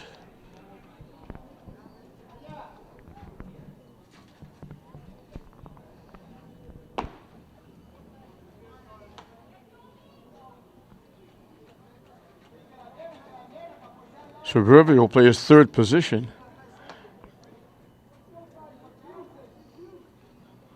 Pitcher first base, now third base.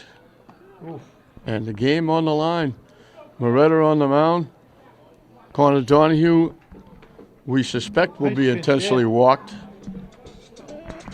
And they'll put it on the shoulders of Austin Foglietta, who'll be the next hitter. Yeah, that was a good pinch hitting bid by Connor. After fouling off the attempted bunt and then. No, Connor's coming up. That was Lee Pacheco who was trying to bunt. He's the normal fifth hitter, first baseman. He was the one that kind of bunted and didn't do it very well. Say Connor Donahue. No, I said Connor Donahue will probably be walked. Oh yeah, he's in up, this situation, coming up. I would. Yeah, I guess so. I mean, I'm not sure if they would throw 4 intentional balls. Maybe they might try to pitch around them. That's the other strategy. See what the count is. But you're right. And the percentage play would be to walk them. But again, in high school baseball, now you get bases loaded. You saw what happened the last time with bases loaded with English's other pitcher. He ended up ball 4 the kid. Yep. And that was along with the fly ball was dropped. Yeah. They shortened up, not all the way up. First and third is short. Now they're going to squeeze in it. Now they're going to squeeze in. So it appears as though they're going to pitch to him.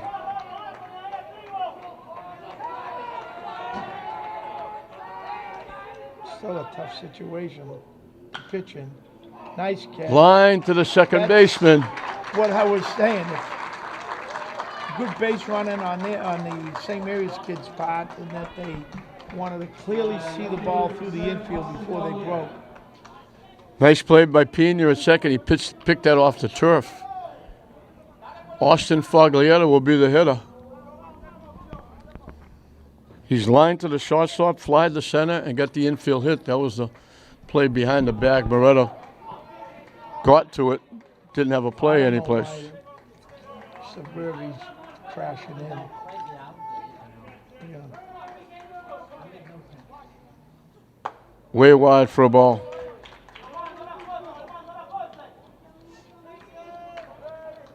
Fogler can handle the bat, so I think they're afraid he might try to squeeze. Well, again, the infield's up, so you just look for your guy to hit the ball. Put it in play somewhere, and something good will happen. Hits it foul out of play. 1 ball, 1 strike. Ground ball through this fast infield. Fly ball to the outfield. Game's over. 1-1 the count. Beretta trying to keep English in the game.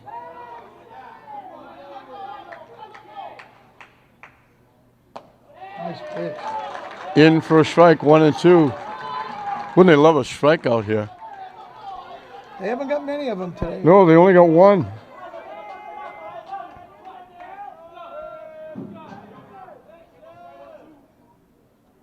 Way wide. 2 balls, 2 strikes.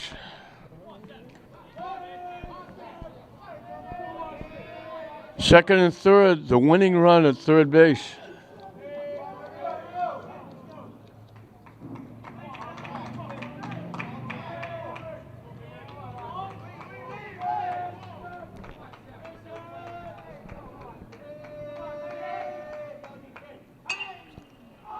Popped up in the short left field. The left field was playing very shallow. Tavares makes the catch.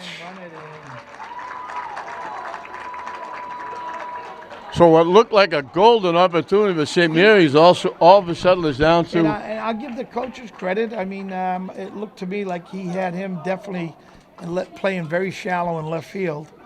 And as compared to where he's going out to now, you can see the difference. That ball was clearly the game-winning hit. Now they walk Cabral to load the Yep. bases. They got to That's what play you it said. anywhere Yep. for the third out. Hagluker has been up 3 times, walked twice, and reached on an error. This was the fly ball that was dropped out in right field.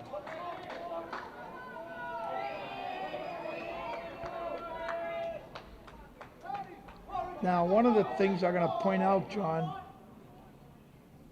is that Ooh, we almost hit him. that on a game winning hit, you got to make sure that all the base runners advance to the next base. Especially with the bases loaded. Exactly. Yep. Otherwise, you relay the ball in, you throw it to a base that they don't tag, and you get a force out, and the run doesn't count. Second I and third, believe- you don't care. Bases loaded, you have to do it. No. And another observation, I haven't seen many teams do this, and English is doing it very well. They're backing up every return throw to the pitcher from the catcher. In the event of an errant throw, they're there to back it up and to prevent the winning run from scoring. So Moretta's come on to get 2 big outs. Donnie, who hit it right on the nose but lined it to the second baseman, and the short fly ball to left field. Catcher's setting up on the outside corner, Yeah. a little bit too far outside. 2-1 the count. Pressure on both sides.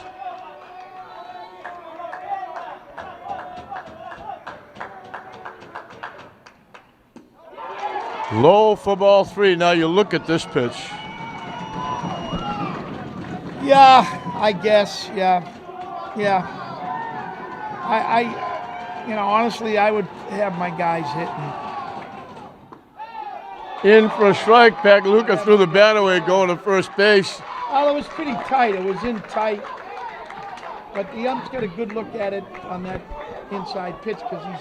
Now the play is tough, Frank, because everybody's going to be running a ground ball. The only place to go is first base, maybe. Right. Unless it's a chopper. Ball 4. Now you got to make sure they touch. The first baseman didn't touch first.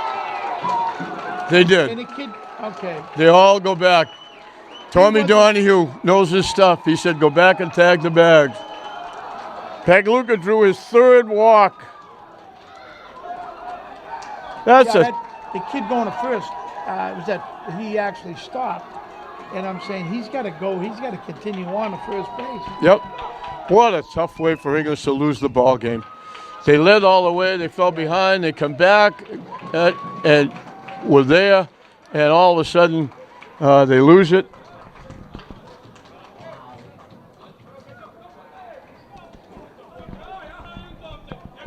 Two big walks, one intentional, and the last one with the bases loaded. Pagluka, 5 walks in the game for English. Pagluka drew 3 of them. St. Mary's got on the board first. Reddy got hit by a pitch. He came up to score on Cappola's double. English tied it. Morrell got a leadoff single, stole second, scored on a 2-out hit by Labby. We've had a million of those. St. Mary's got it right back, a leadoff double. It looked like they doubled the runner off at second on a line drive to shortstop. They threw it away. The runner wound up at third. Scored on Cabral's base hit. It was 2-1. English came back and tied it. Torres single, stole second, scored on a base hit by Moretta. It was 2-2. And then that 5th inning where English got 2 after 2 strikeouts. 2 big errors in the inning. One by the pitcher, and then a base hit to left field by Moretta. It went through the wickets all the way to the fence. Moretta followed Torres around the bases. It was 4-2 English. St. Mary's comes up and gets 3 in the 6th. They got a double, an RBI, a double by Moretti, an RBI single by DeCenzo. Foglietta got an infield hit. A fly ball dropped in the outfield. 2 runners scored. It was 5-4 English. And then with 2 outs, another big 2-out hit. 2 2-out hits. Moretta's base hit. Diverge, a blast to left field to the fence. Knocked in the run. Tied the game up. And then Moretti led with a single. Pacheco doubled in the 3rd. 2 outs. They intentionally walked Cabral and then unintentionally walked Pagluka. And that was the difference. As St. Mary's will win the Clancy for the 18th time, the 38th Clancy tournament. They've now won it 18 times. A heartbreaking loss for St. Mary's. For Lynn English, excuse me. Moretta had 3 base hits, scored 2 runs. Came in a tough situation pitching, almost got them out of it. Jared Coppola is the MVP of the tournament, well selected. DeVerge got an RBI double. Jose Morel had 3 base hits, scored a run, played very well in center field. Julian Silvestri had a base hit. Ethan Labby had an RBI single. Torres had an RBI single, reached on an error, scored 2 runs. For St. Mary's, Reddy was on base twice, scored a run. Olette was on base twice, drew a walk that forced in a run, getting an RBI. Jared Coppola had an RBI double. Moretti had a double, a single, both coming in the 6th and 7th inning, scored 2 runs. Pacheco got hit by a pitch, got a big double to help set up the winning run in the 7th inning. DeCenzo had a double, a single, pinch runners for him, scored 2, he got an RBI. Austin Foglietta got an infield hit, scored a run. Avon Cabral was on base twice with a walk on a hit, knocked in a run. Pagluka was on base 4 times, 3 walks at error, and drew the walk that forced in a run to win the Clancy tournament for St. Mary's in a heartbreaking loss for English. And but right down the wire, pretty good plays all the way down to the end, and tough way to lose, but more often than not, it happens in baseball. Yeah, exciting game to watch. I mean, really, from the spectator standpoint, from both sides, it was a very interesting game. English is going to hurt. This is going to hurt for a while because they had this a couple of times, and St. Mary's looked they took it away, and St. Mary's watched English get the momentum back with that big 2-out hit by DeVerge after a 2-out hit by Moretta.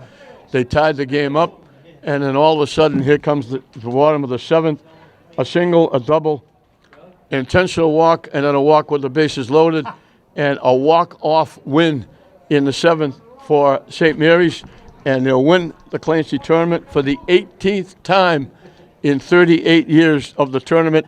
And again, an extremely tough loss. Dougie Mullers and his crew doing a terrific job, but this one's going to hurt for a while as they come up short. So the final score, 6-5, St. Mary's over Lynn English in the 38th Clancy tournament. And now on to the Holland tournament to see what happens down there. St. Mary's will have a chance to try and make it a sweep of the weekend for St. Mary's. Classical, English, and Swampscott will try to avoid that if they can. So 6-5, St. Mary's comes back in both the 6th and 7th innings to pull it out of the fire and win it. Jared Capola gets the win on the mound, and he gets the MVP award, and they accept the winning trophy. So congratulations to St. Mary's for the win. Congratulations on a great effort by Lynn English. But the final score, 6-5, St. Mary's wins the 38th Clancy Championship. We hope you enjoyed it. I'm John Hopper for Frank Carey saying thank you for being with us. We'll see you next time.